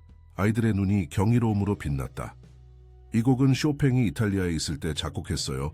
그녀가 설명했다. 그는 고향인 폴란드를 그리워하고 있었죠. 이 음악에서 그 그리움을 들을 수 있나요? 아이들은 진지하게 고개를 끄덕였다. 민지는 그들이 음악의 감정적인 측면을 이해하는 것이 기술만큼이나 중요하다고 믿었다. 수업이 끝난 후 보육원의 원장인 김 원장이 민지에게 다가왔다. 민지 양, 오늘도 와줘서 고마워요. 아이들이 당신의 수업을 정말 좋아해요. 민지는 미소를 지었다. 제가 고마워요, 원장님. 이 아이들과 함께하는 것은 제게 큰 기쁨이에요. 당신의 재단에서 우리에게 보낸 새 피아노도 정말 감사해요. 그것은 우리 아이들에게 큰 선물이었어요. 민지는 고개를 끄덕였다. 그녀가 설립한 희망의 음악재단은 전국의 보육원과 지역사회센터의 악기를 기증하고 음악교육 프로그램을 지원했다. 그것은 그녀의 콘서트 수익과 아버지의 유산의 일부로 운영되었다. 모든 아이들이 음악을 접할 기회를 가져야 해요. 그녀가 말했다. 그것이 저를 구했으니까요. 김 원장은 그녀의 손을 잡았다. 당신은 정말 특별한 젊은 여성이에요, 민지 양. 당신의 아버지가 매우 자랑스러워 하셨을 거예요. 민지는 그 말에 깊은 감동을 받았다. 그녀는 항상 아버지의 기억을 존중하려고 노력했다. 그의 사진은 여전히 그녀의 방에 있었고 그녀는 종종 그와 대화하는 것처럼 느꼈다.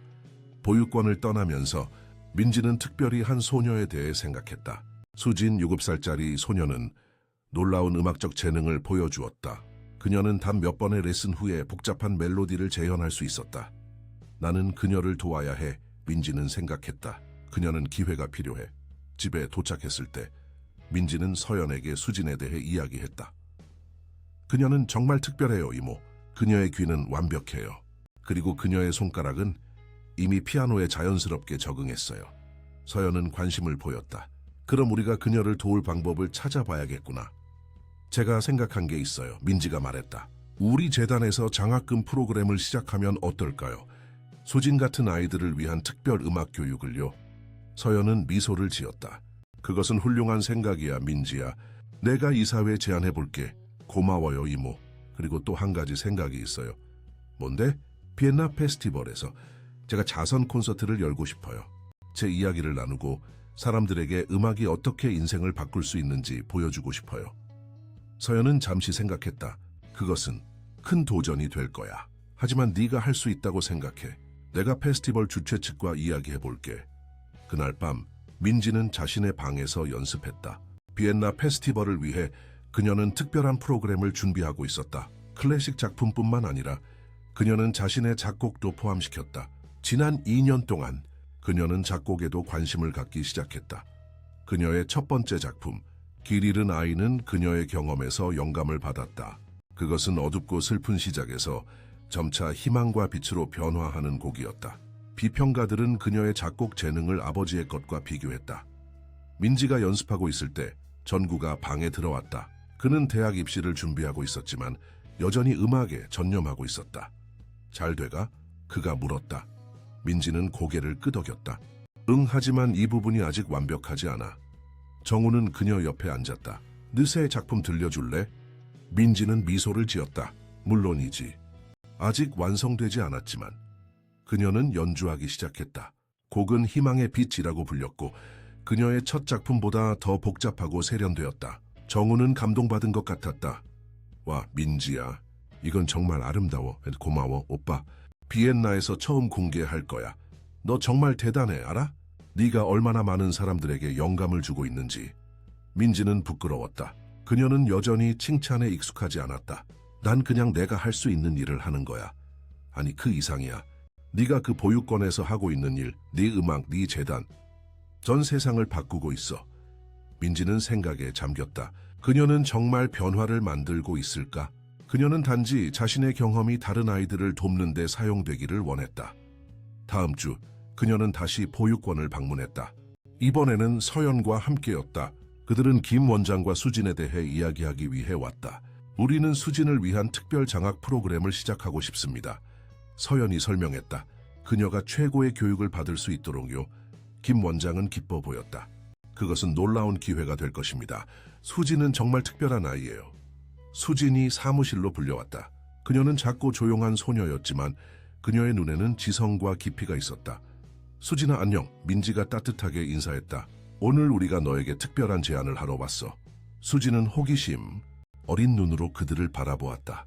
우리는 너에게 음악 장학금을 주고 싶어. 민지가 계속했다. 네가 피아노를 배우고 발전시킬 수 있도록. 수진의 눈이 커졌다. 정말요? 네, 그래. 너는 특별한 재능을 가지고 있어. 수진아. 그리고 우리는 그 재능이 자랄 수 있도록 도와주고 싶어. 수진은 말없이 그들을 바라보다가 갑자기 민지에게 달려가 그녀를 안았다. 감사합니다, 선생님. 민지는 그녀를 꼭 안아주었다. 그녀는 자신의 어린 시절을 떠올렸다. 아버지와 함께한 레슨들, 그의 격려, 그의 사랑. 그녀는 수진에게 그런 지원을 제공하고 싶었다. 넌 열심히 연습해야 할 거야. 그녀가 수진에게 말했다. 때로는 어려울 거야. 하지만 네가 정말 음악을 사랑한다면 그것은 가치 있을 거야.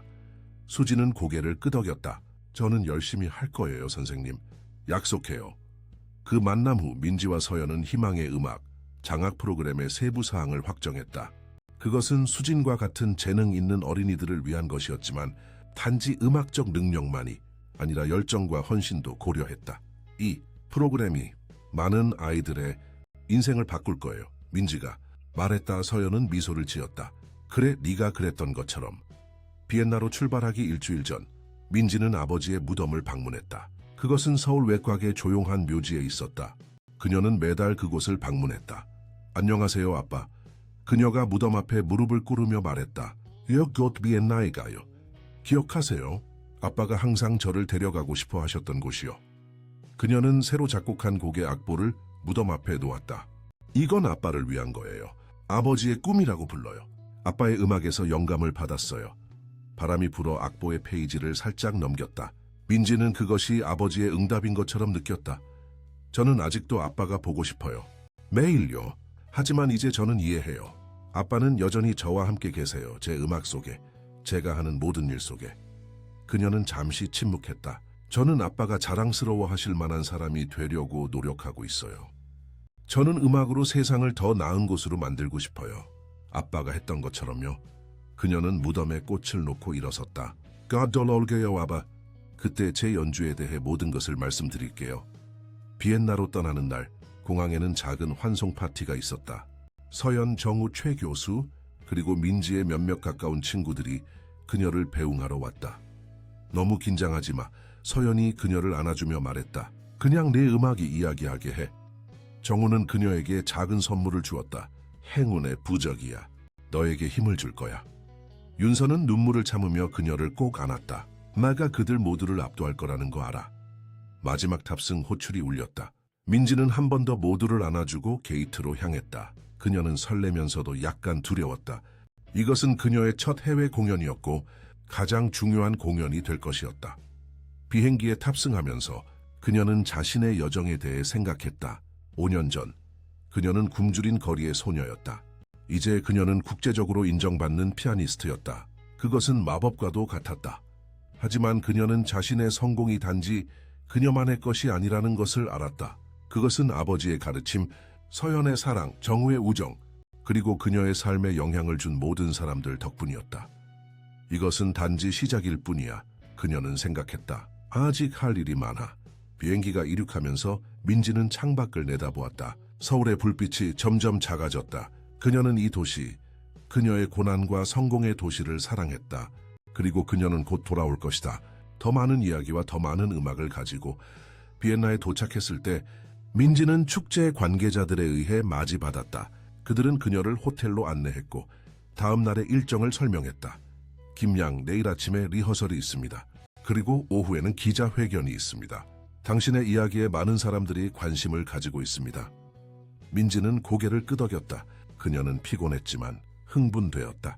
그녀는 침대에 누워 천장을 바라보았다. 내일 그녀는 비엔나의 황금홀에서 연주할 것이다. 그녀는 자신의 음악, 자신의 이야기를 세계와 나눌 것이다. 아빠, 저 해냈어요. 그녀는 생각했다. 그리고 이것은 단지 시작일 뿐이에요.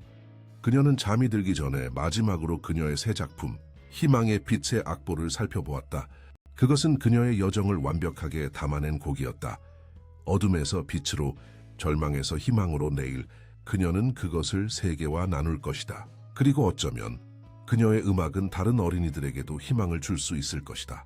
길 잃은 아이들, 자신의 정체성을 찾고 있는 아이들, 자신의 목소리를 찾고 있는 아이들에게 비엔나의 아침은 차가웠지만 맑았다.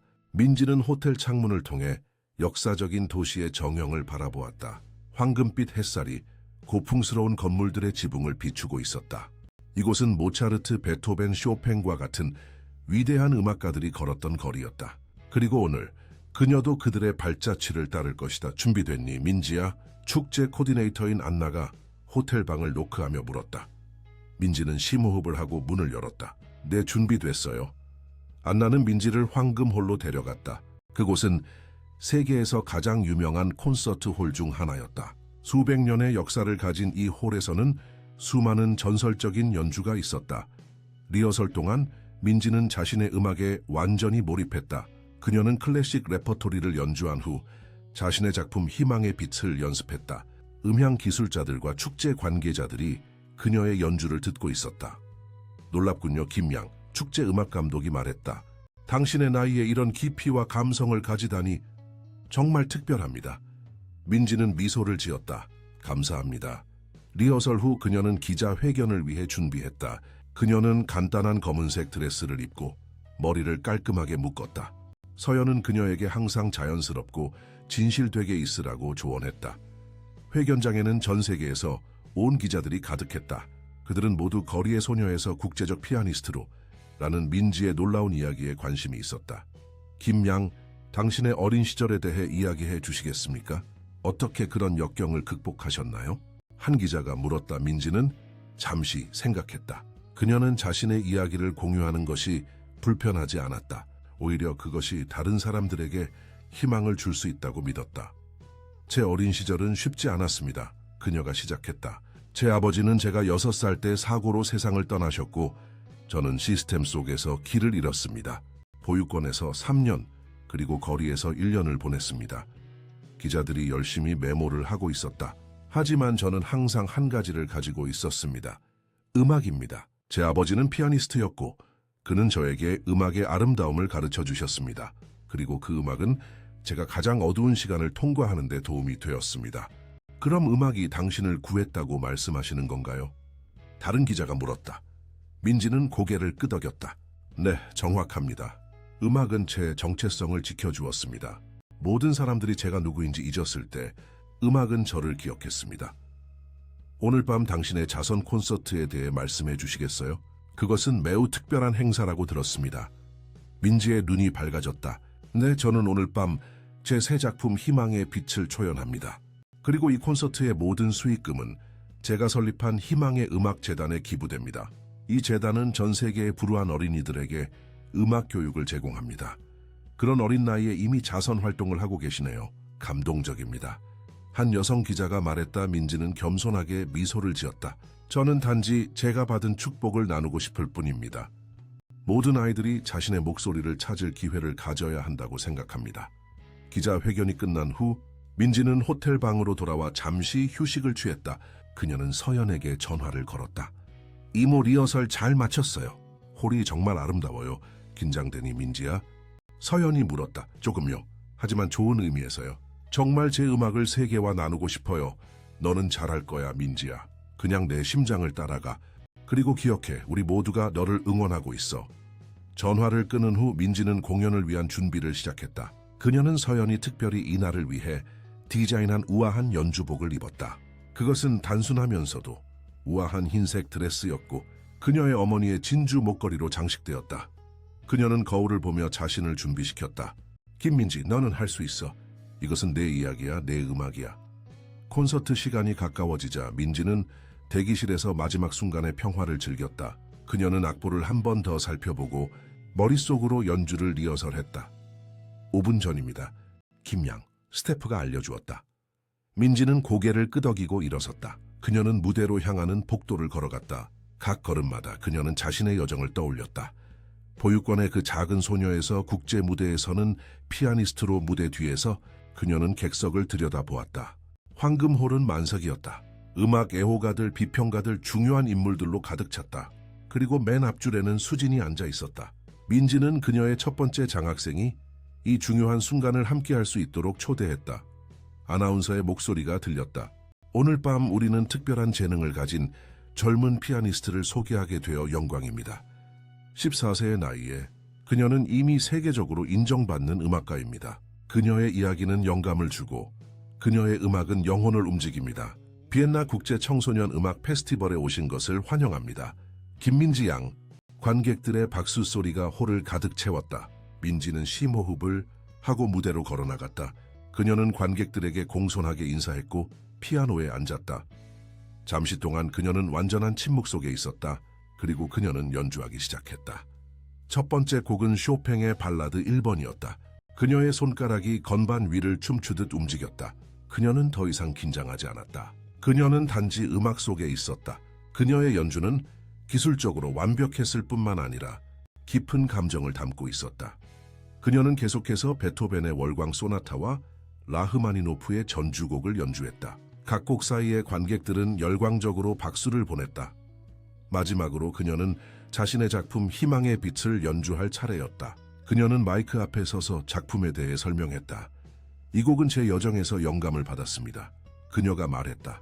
그것은 어둠에서 빛으로, 절망에서 희망으로의 여정입니다.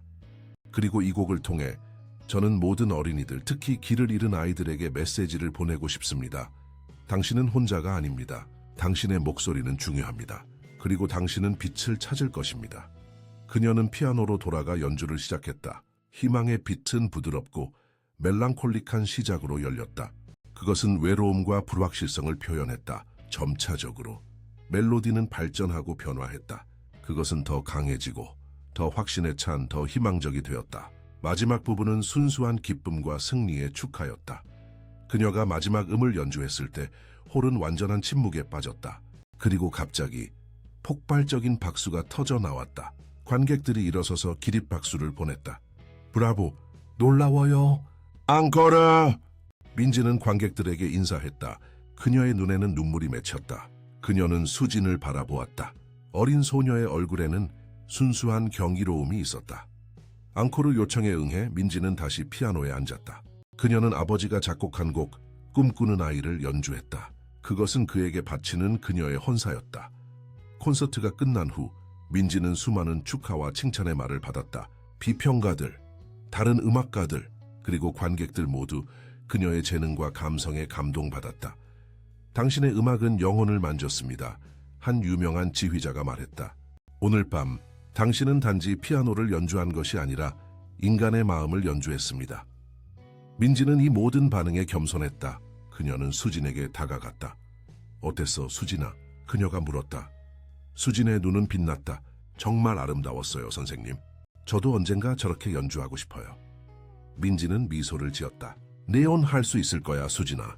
내 안에 음악이 있어. 그리고 나는 네가 그것을 찾는 것을 도울 거야. 그날 밤 민지는 호텔 방에서 서연에게 전화를 걸었다. 이모, 정말 믿을 수 없었어요. 그들은 제 음악을 정말 좋아했어요. 물론이지, 민지야. 서연의 목소리에는 자부심이 넘쳤다. 레온 특별해. 그리고 세상이 드디어 그것을 알게 되었구나. 내 작품에 대한 반응은 어땠니? 정우의 목소리가 전화기 너머로 들렸다. 정말 좋았어, 오빠. 그들은 기립박수를 보냈어. 그리고 몇몇 레이블에서 제 작품을 녹음하자는 제안을 했어. 와, 민지야. 그것은 정말 대단한 소식이야. 민지는 침대에 누워 천장을 바라보았다. 이제 어떻게 되는 거죠? 이 모든 것이 너무 빨리 일어나고 있어요. 서연의 목소리는 차분했다. 그건 네가 결정할 일이야, 민지야. 넌 이제 단지 피아니스트가 아니라 예술가야. 그리고 예술가로서 넌 네 여정을 선택할 수 있어. 저는 계속해서 제 재단을 발전시키고 싶어요. 더 많은 아이들을 돕고 싶어요. 그건 훌륭한 목표야, 민지야. 그리고 넌 그것을 이룰 수 있어. 다음 날 민지는 비엔나의 음악학교를 방문했다. 그녀는 그곳에서 마스터 클래스를 진행하기로 초대받았다. 학생들은 8살에서 18살 사이였고 모두 뛰어난 음악적 재능을 가지고 있었다. 음악은 단지 노트와 리듬이 아닙니다. 그녀가 학생들에게 말했다. 그것은 이야기입니다. 감정입니다. 영혼입니다. 여러분이 연주할 때 여러분은 단지 소리를 만드는 것이 아니라 이야기를 들려주는 것입니다. 그녀는 각 학생의 연주를 듣고 조언과 격려를 제공했다. 그녀는 특히 어린 학생들에게 주의를 기울였다. 그녀는 그들의 두려움과 불안을 이해했다. 실수를 두려워하지 마세요. 그녀가 한 긴장한 소녀에게 말했다. 실수는 우리를 더 강하게 만듭니다. 중요한 것은 계속 연주하는 것입니다. 마스터 클래스 후 학교의 교장이 민지에게 다가왔다. 김양, 당신의 이야기와 재능은 우리 학생들에게 큰 영감이 되었습니다. 우리는 당신과 협력하여 국제교환 프로그램을 만들고 싶습니다. 당신의 재단과 우리 학교 사이에서요. 민지는 흥미로워 보였다. 어떤 종류의 프로그램인가요? 우리는 전 세계에 재능 있는 아이들, 특히 어려운 환경에 있는 아이들에게 여기서 공부할 기회를 제공하고 싶습니다. 그리고 우리 학생들은 당신의 재단이 지원하는 지역사회에서 가르치는 경험을 할 수 있을 것입니다. 민지는 즉시 그 아이디어에 매료되었다. 그것은 정말 훌륭한 아이디어입니다. 저는 서연 이모와 이사회의 이 제안에 대해 이야기하겠습니다. 그날 오후 민지는 비엔나의 역사적인 거리를 산책했다. 그녀는 과거의 위대한 작곡가들의 발자취를 따라 걸었다. 그녀는 모차르트의 집, 베토벤의 아파트, 그리고 쇼팽이 연주했던 살롱을 방문했다. 이 도시에는 음악의 영혼이 있다. 그녀는 생각했다. 이것은 정말 음악의 도시야.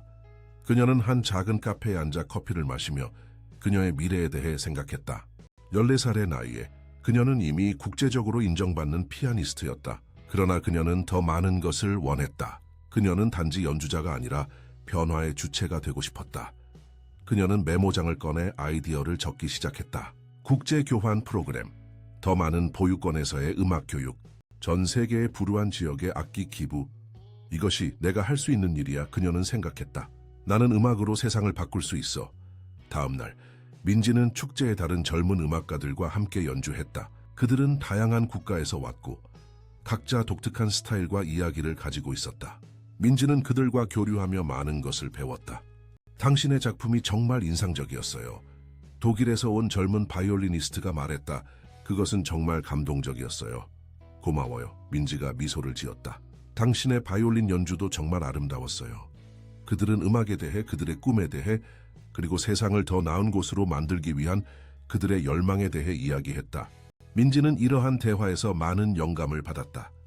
축제의 마지막 날, 모든 참가자들이 함께 대규모 콘서트를 열었다. 그들은 다양한 악기로 베토벤의 환희의 송가를 연주했다. 민지는 피아노 파트를 맡았다. 그들이 함께 연주할 때 민지는 깊은 연결감을 느꼈다. 그들은 다른 국가에서 왔고 다른 언어를 사용했지만 음악을 통해 그들은 하나가 되었다. 이것이 음악의 힘이야. 그녀는 생각했다. 그것은 경계를 넘어 사람들을 연결한다. 콘서트가 끝난 후 축제 감독이 모든 참가자들에게 감사의 말을 전했다. 여러분 모두는 놀라운 재능과 열정을 보여주었습니다. 여러분은 음악의 미래입니다. 그리고 여러분의 손에서 그 미래는 밝아 보입니다. 그는 특별히 민지를 언급했다. 특히 김민지 양에게 감사드립니다. 그녀의 이야기와 음악은 우리 모두에게 깊은 영감을 주었습니다. 그녀는 단지 뛰어난 피아니스트가 아니라 진정한 인도주의자입니다. 민지는 겸손하게 고개를 숙였다. 그녀는 감동받았고 감사했다. 비엔나를 떠나는 날, 민지는 공항으로 가는 길에 도시를 마지막으로 바라보았다. 그녀는 이 도시, 그리고 여기서의 경험을 영원히 기억할 것이다. 저는 돌아올 거예요. 그녀는 생각했다. 더 많은 음악, 더 많은 이야기, 더 많은 희망을 가지고. 비행기 안에서 그녀는 축제 동안의 경험을 일기에 적었다. 그녀는 만난 사람들, 들은 음악, 그리고 느낀 감정에 대해 썼다. 그리고 그녀는 미래에 대한 그녀의 꿈과 계획을 적었다. 이것은 단지 시작이야. 그녀는 썼다. 나는 아직 할 일이 많아. 그리고 나는 계속해서 내 음악, 내 이야기를 통해 세상을 변화시킬 거야. 서울에 도착했을 때 서연, 정우, 그리고 그녀의 친구들이 공항에서 그녀를 기다리고 있었다. 그들은 그녀를 보자마자 환호했다. 민지야, 전구가 외쳤다. 우린 너를 자랑스럽게 생각해. 민지는 달려가 그들을 안았다. 그녀는 이제 세계적으로 인정받는 피아니스트였지만 그녀에게 가장 중요한 것은 여전히 그녀의 가족과 친구들이었다. 보고 싶었어요. 이모, 그녀가 서연을 꼭 안으며 말했다. 서연은 그녀의 머리를 쓰다듬었다. 나도 너를 보고 싶었어, 민지야. 그리고 나는 네가 얼마나 잘했는지 들었어. 그들은 함께 집으로 향했다. 차 안에서 민지는 그녀의 경험과 만난 사람들에 대해 이야기했다. 그녀는 국제교환 프로그램에 대한 제안과 그녀의 다른 아이디어들에 대해 설명했다. 네가 정말 잘 왔구나. 민지야, 서연이 말했다. 네언 이제 단지 음악가가 아니라 리더야. 집에 도착했을 때 민지는 그녀의 방으로 곧장 갔다. 그녀는 그녀의 피아노가 그리웠다. 그녀는 뚜껑을 열고 건반을 쓰다듬었다. 안녕, 내 오래된 친구야. 그녀는 생각했다. 내가 돌아왔어. 그녀는 연주하기 시작했다. 그것은 그녀의 새 작품의 시작이었다. 세계를 향한 연주. 그것은 그녀의 비엔나 경험에서 영감을 받은 것이었다. 민지는 연주하면서 미소를 지었다. 그녀는 집에 있었다. 그리고 그녀는 세계를 바꿀 준비가 되어 있었다. 한 번에 한 음식. 11년 후 서울의 밤하늘은 별들로 가득했다. 강남의 한 고급 호텔 앞에는 많은 사람들이 모여 있었다. 기자들, 음악 애호가들, 그리고 호기심 많은 행인들이 레드카펫 주변에 모여 있었다. 오늘은 특별한 날이었다. 희망의 음악 재단 설립 10주년 기념 갈라 콘서트가 열리는 날이었다. 리무진이 호텔 앞에 멈추었다. 문이 열리고 한 우아한 여성이 나타났다. 25살의 김민지는 이제 세계적으로 유명한 피아니스트이자 작곡가, 그리고 인도주의자였다. 그녀는 아름다운 진홍색 드레스를 입고 있었고 그녀의 긴 머리는 우아하게 올려져 있었다. 플래시라이트가 그녀를 향해 터졌다. 기자들이 질문을 쏟아냈다. 김 선생님, 오늘 밤의 특별한 공연에 대해 말씀해 주세요. 이 10년 동안 가장 자랑스러운 순간은 무엇인가요? 재단의 미래 계획은 어떻게 되나요? 민지는 미소를 지으며 몇 가지 질문에 간단히 대답했다. 오늘 밤은 축하와 감사의 밤입니다. 우리 재단을 지원해 주신 모든 분들, 그리고 무엇보다 우리 프로그램의 학생들에게 감사드립니다. 그들이 바로 진정한 별들입니다. 그녀는 우아하게 호텔 안으로 들어갔다. 로비에서 서연이 그녀를 기다리고 있었다.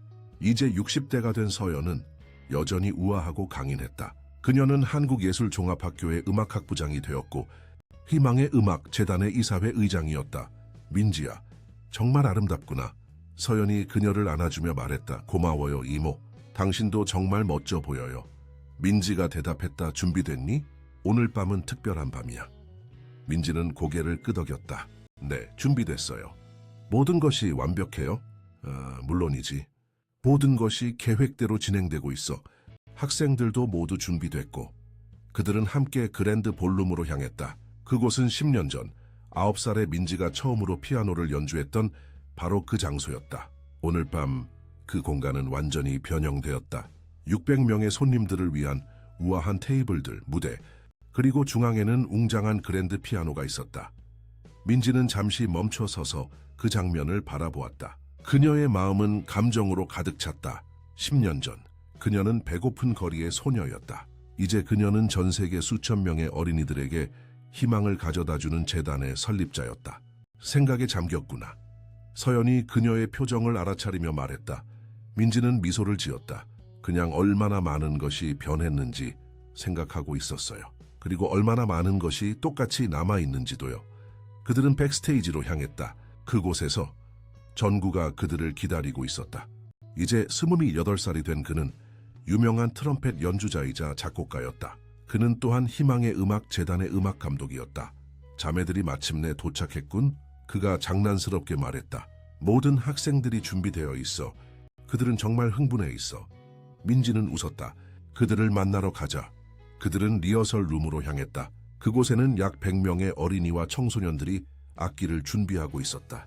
그들은 희망의 음악 재단의 학생들이었고 전 세계 25개국에서 왔다. 그들 중 많은 이들은 민지와 같은 배경을 가지고 있었다. 고아, 난민 또는 불우한 환경에서 자란 아이들. 민지가 방에 들어서자 모든 아이들이 일어서서 박수를 쳤다. 그들의 얼굴에는 존경과 사랑이 가득했다. 안녕하세요, 여러분. 민지가 밝게 인사했다. 오늘 밤 준비됐나요? 나스틴 메스크레. 아이들이 합창했다. 민지는 방을 돌아다니며 각 학생들과 이야기했다. 그녀는 그들의 이름을 모두 알고 있었고 그들의 이야기도 알고 있었다. 그녀에게 이 아이들은 단순한 학생들이 아니라 가족이었다. 수진 언니, 한 어린 소녀가 외쳤다. 민지는 돌아보았다. 수진, 이제 22살이 된 그녀의 첫 번째 학생이 방에 들어왔다. 수진은 이제 세계적으로 인정받는 피아니스트였고 그녀 역시 재단에서 가르치고 있었다. 은영아, 준비됐니? 수진이 어린 소녀에게 물었다. 은영은 민지의 장학 프로그램의 최신 학생 중 한 명이었다. 그녀는 북한에서 온 난민이었고 놀라운 음악적 재능을 가지고 있었다. 네, 언니. 하지만 조금 긴장돼요. 은영이 대답했다. 민지는 그녀에게 다가갔다. 긴장은 자연스러운 거야, 은영아. 나도 처음 연주했을 때 정말 긴장했어. 하지만 기억해. 너는 혼자가 아니야. 우리 모두가 함께 있어. 은영은 민지를 바라보았다. 그녀의 눈에는 경외심이 있었다. 선생님처럼 되고 싶어요. 민지는 미소를 지었다. 네온 너 자신이 되어야 해, 은영아. 그리고 그것은 어떤 것보다 더 특별한 거야. 곧 갈라 콘서트가 시작될 시간이 되었다. 손님들이 모두 자리에 앉았고 조명이 어두워졌다. 무대 위에 한 줄기 빛이 떨어졌다. 민지가 무대 위로 걸어 나왔다. 그녀는 청중들에게 인사했다. 안녕하세요, 여러분. 오늘 밤 이 특별한 자리에 함께 해주셔서 감사합니다. 10년 전 희망의 음악재단은 단순한 꿈으로 시작했습니다. 음악을 통해 어린이들의 삶을 변화시키는 꿈이었습니다. 오늘 밤 우리는 그 꿈이 어떻게 현실이 되었는지 함께 축하하고자 합니다. 그녀는 잠시 멈추었다. 제 이야기를 아시는 분들도 계실 것입니다. 저는 한때 길 잃은 아이였습니다. 보육원에서 그리고 거리에서 살았습니다. 하지만 음악이 저를 구했습니다. 그리고 저는 그 선물을 다른 아이들과 나누고 싶었습니다. 지난 10년 동안 우리 재단은 전 세계 50개국에서 5,000명 이상의 어린이들에게 음악 교육을 제공했습니다. 우리는 250개의 학교와 보육원의 악기를 기증했고 100명의 학생들에게 전액 장학금을 제공했습니다. 청중들이 박수를 쳤다. 하지만 오늘 밤의 진정한 별들은 제가 아닙니다. 그들은 바로 우리의 학생들입니다. 그들의 용기, 그들의 결단력, 그들의 재능은 매일 저에게 영감을 줍니다. 그리고 오늘 밤 그들이 직접 여러분에게 그들의 이야기를 들려드릴 것입니다. 음악을 통해. 그녀는 손짓을 했고 학생들이 무대 위로 행진해 들어왔다. 그들은 각자의 악기를 들고 있었다. 바이올린, 첼로, 플루트, 트럼펫, 그리고 물론 피아노도 있었다. 그들은 반원 형태로 배치되었고 민지는 중앙의 피아노 앞에 섰다. 오늘 밤 우리는 특별한 작품을 연주합니다. 희망의 교향곡.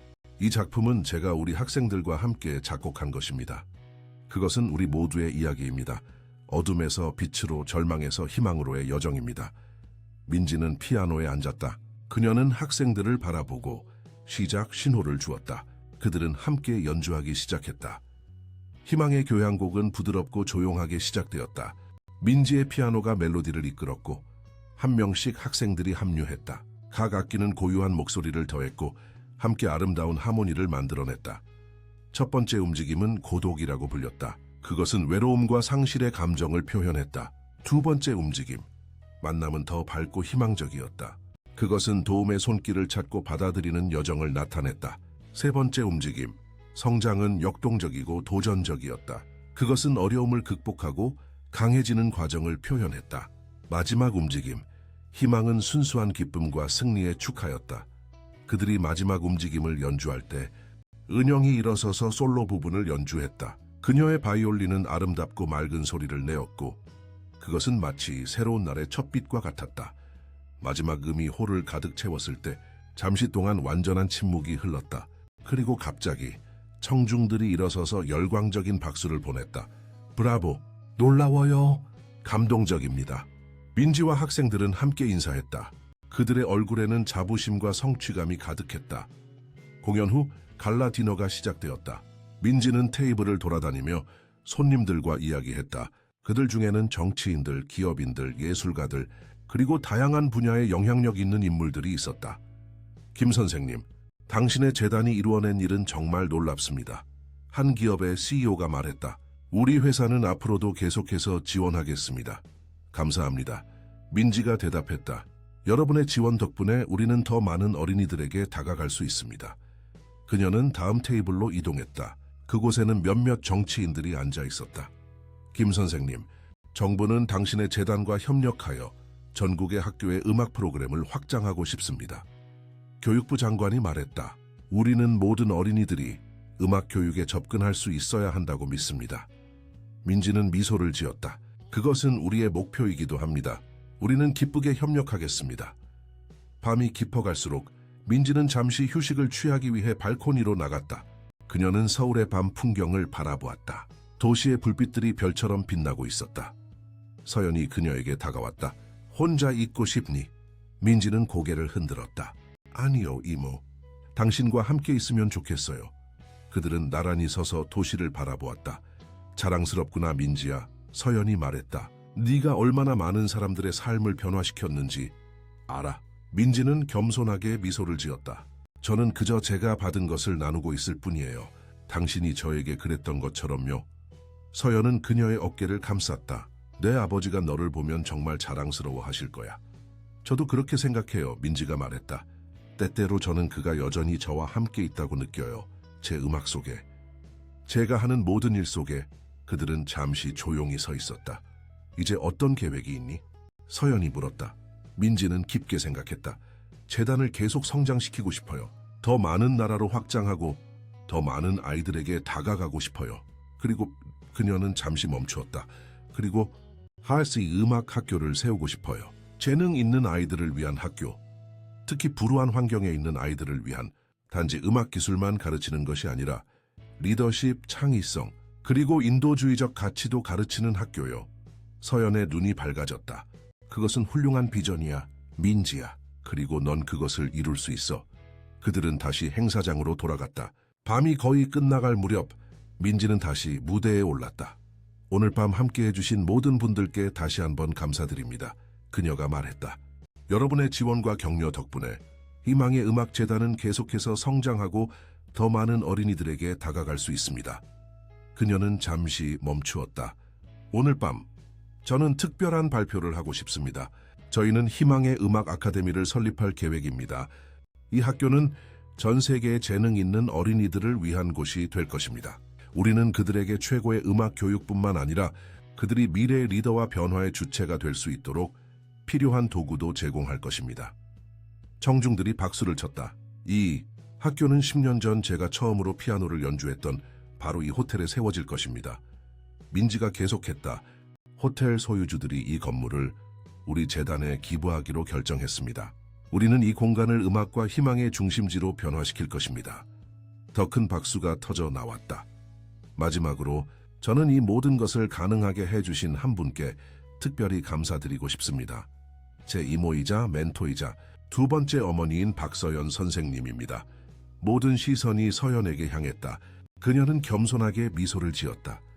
서연 이모가 없었다면 저는 여전히 길 잃은 아이였을 것입니다. 그녀는 저를 발견했고 저를 믿었고 저에게 두 번째 기회를 주셨습니다. 그리고 그것이 바로 우리 재단이 하고자 하는 일입니다. 어린이들에게 두 번째 기회를 주는 것, 그들의 목소리를 찾도록 돕는 것, 그들의 잠재력을 실현할 수 있도록 돕는 것입니다. 민지는 서연에게 손짓했다. 이모, 무대로 올라와 주시겠어요? 서연은 무대로 올라갔고 민지는 그녀를 안았다. 청중들은 기립박수를 보냈다. 여러분, 희망의 음악 아카데미의 첫 번째 학장을 소개합니다. 박서연 교수님입니다. 서연은 놀랐다. 민지야, 이건 당신은 완벽한 사람이에요, 이모. 민지가 속삭였다. 당신의 지혜, 당신의 경험, 당신의 사랑, 그것이 바로 이 학교가 필요로 하는 것입니다. 서연의 눈에 눈물이 고였다. 그녀는 마이크 앞에 섰다. 저는 정말 영광입니다. 그리고 저는 이 중요한 역할을 기쁘게 수락합니다. 함께 우리는 음악의 힘으로 세상을 변화시킬 것입니다. 행사가 끝난 후 민지는 호텔의 옥상으로 올라갔다. 그녀는 혼자 있고 싶었다. 잠시 동안만. 그녀는 별이 빛나는 하늘을 바라보았다. 아빠, 그녀는 속삭였다. 오늘 밤 저를 보고 계신가요? 저는 당신이 자랑스러워 하실 만한 사람이 되려고 노력했어요. 저는 당신의 음악, 당신의 사랑, 당신의 열정을 계속 이어가려고 노력했어요. 잠시 동안 그녀는 마치 아버지가 그녀 옆에 서 있는 것처럼 느꼈다. 그녀는 그의 따뜻한 손이 그녀의 어깨에 놓인 것을 거의 느낄 수 있었다. 저는 여전히 당신이 보고 싶어요, 아빠. 매일요. 하지만 저는 이제 이해해요. 당신은 결코 정말로 떠나지 않았어요. 당신은 여전히 여기 있어요. 제 안에, 제 음악 안에, 제가 돕는 모든 아이들 안에. 그녀는 깊게 숨을 들이마셨다. 서울의 밤 공기는 차갑고 상쾌했다. 이제 저는 계속 나아갈 거예요, 아빠. 더 많은 아이들을 도울 거예요. 더 많은 음악을 만들 거예요. 세상을 더 나은 곳으로 만들 거예요. 당신이 저에게 가르쳐 주신 것처럼요. 그녀는 마지막으로 한 번 더 하늘을 바라보았다. 그리고 그녀는 아래층으로 내려갔다.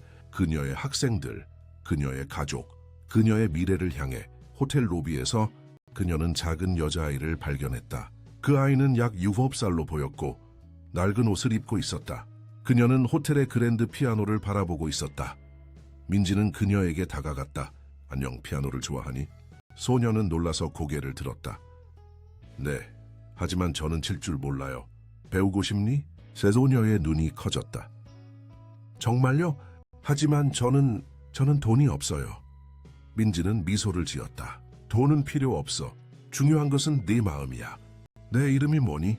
지은이에요. 지은아, 내 이름은 민지야. 그리고 나는 너에게 이야기를 들려주고 싶어. 어떤 이야기요? 오래전 한 어린 소녀에 대한 이야기야.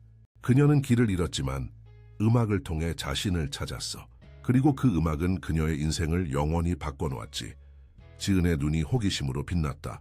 그 소녀는 어떻게 됐나요? 민지는 소녀의 손을 잡았다. 글쎄, 그것이 바로 이야기의 가장 좋은 부분이야. 그녀의 이야기는 아직 끝나지 않았어. 사실 그것은 계속해서 새로운 이야기들을 만들어내고 있어. 내 이야기처럼. 그녀는 소녀를 피아노로 안내했다. 이제 함께 연주해 볼까? 민지가 소녀와 함께 피아노 의자에 앉았을 때 그녀는 자신의 여정이 원을 그리며 돌아왔다는 것을 느꼈다. 한때 그녀는 배고픈 거리의 소녀였다. 음식 한 접시를 위해 연주를 제안했다. 이제 그녀는 자신의 음악, 자신의 이야기, 자신의 희망을 세상과 나누는 여성이 되었다. 그리고 그 이야기는 계속될 것이다. 지은과 같은 아이들을 통해, 희망의 음악 아카데미의 학생들을 통해, 민지의 음악을 듣는 모든 사람들을 통해. 그것은 단지 한 소녀의 이야기가 아니었다. 그것은 희망의 교향곡이었다. 계속해서 연주되고, 계속해서 영감을 주고, 계속해서 세상을 변화시키는 피임다 히스토리아. 그 순간 민지는 마음속으로 이전에 음식 한 접시를 위한 연주라고 불렀던 것이 이제는 희망으로 가득 찬 세상을 위한 교향곡이 되었음을 깨달았습니다.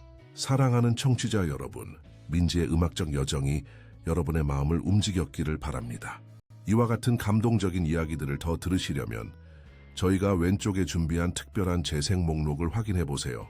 이 이야기가 마음에 드셨다면 저희 채널을 구독하고 영상에 좋아요를 눌러주세요. 저희는 매일 삶의 복잡성을 탐구하는 독특한 이야기들을 제공하고 있습니다. 다음 콘텐츠를 놓치지 마세요.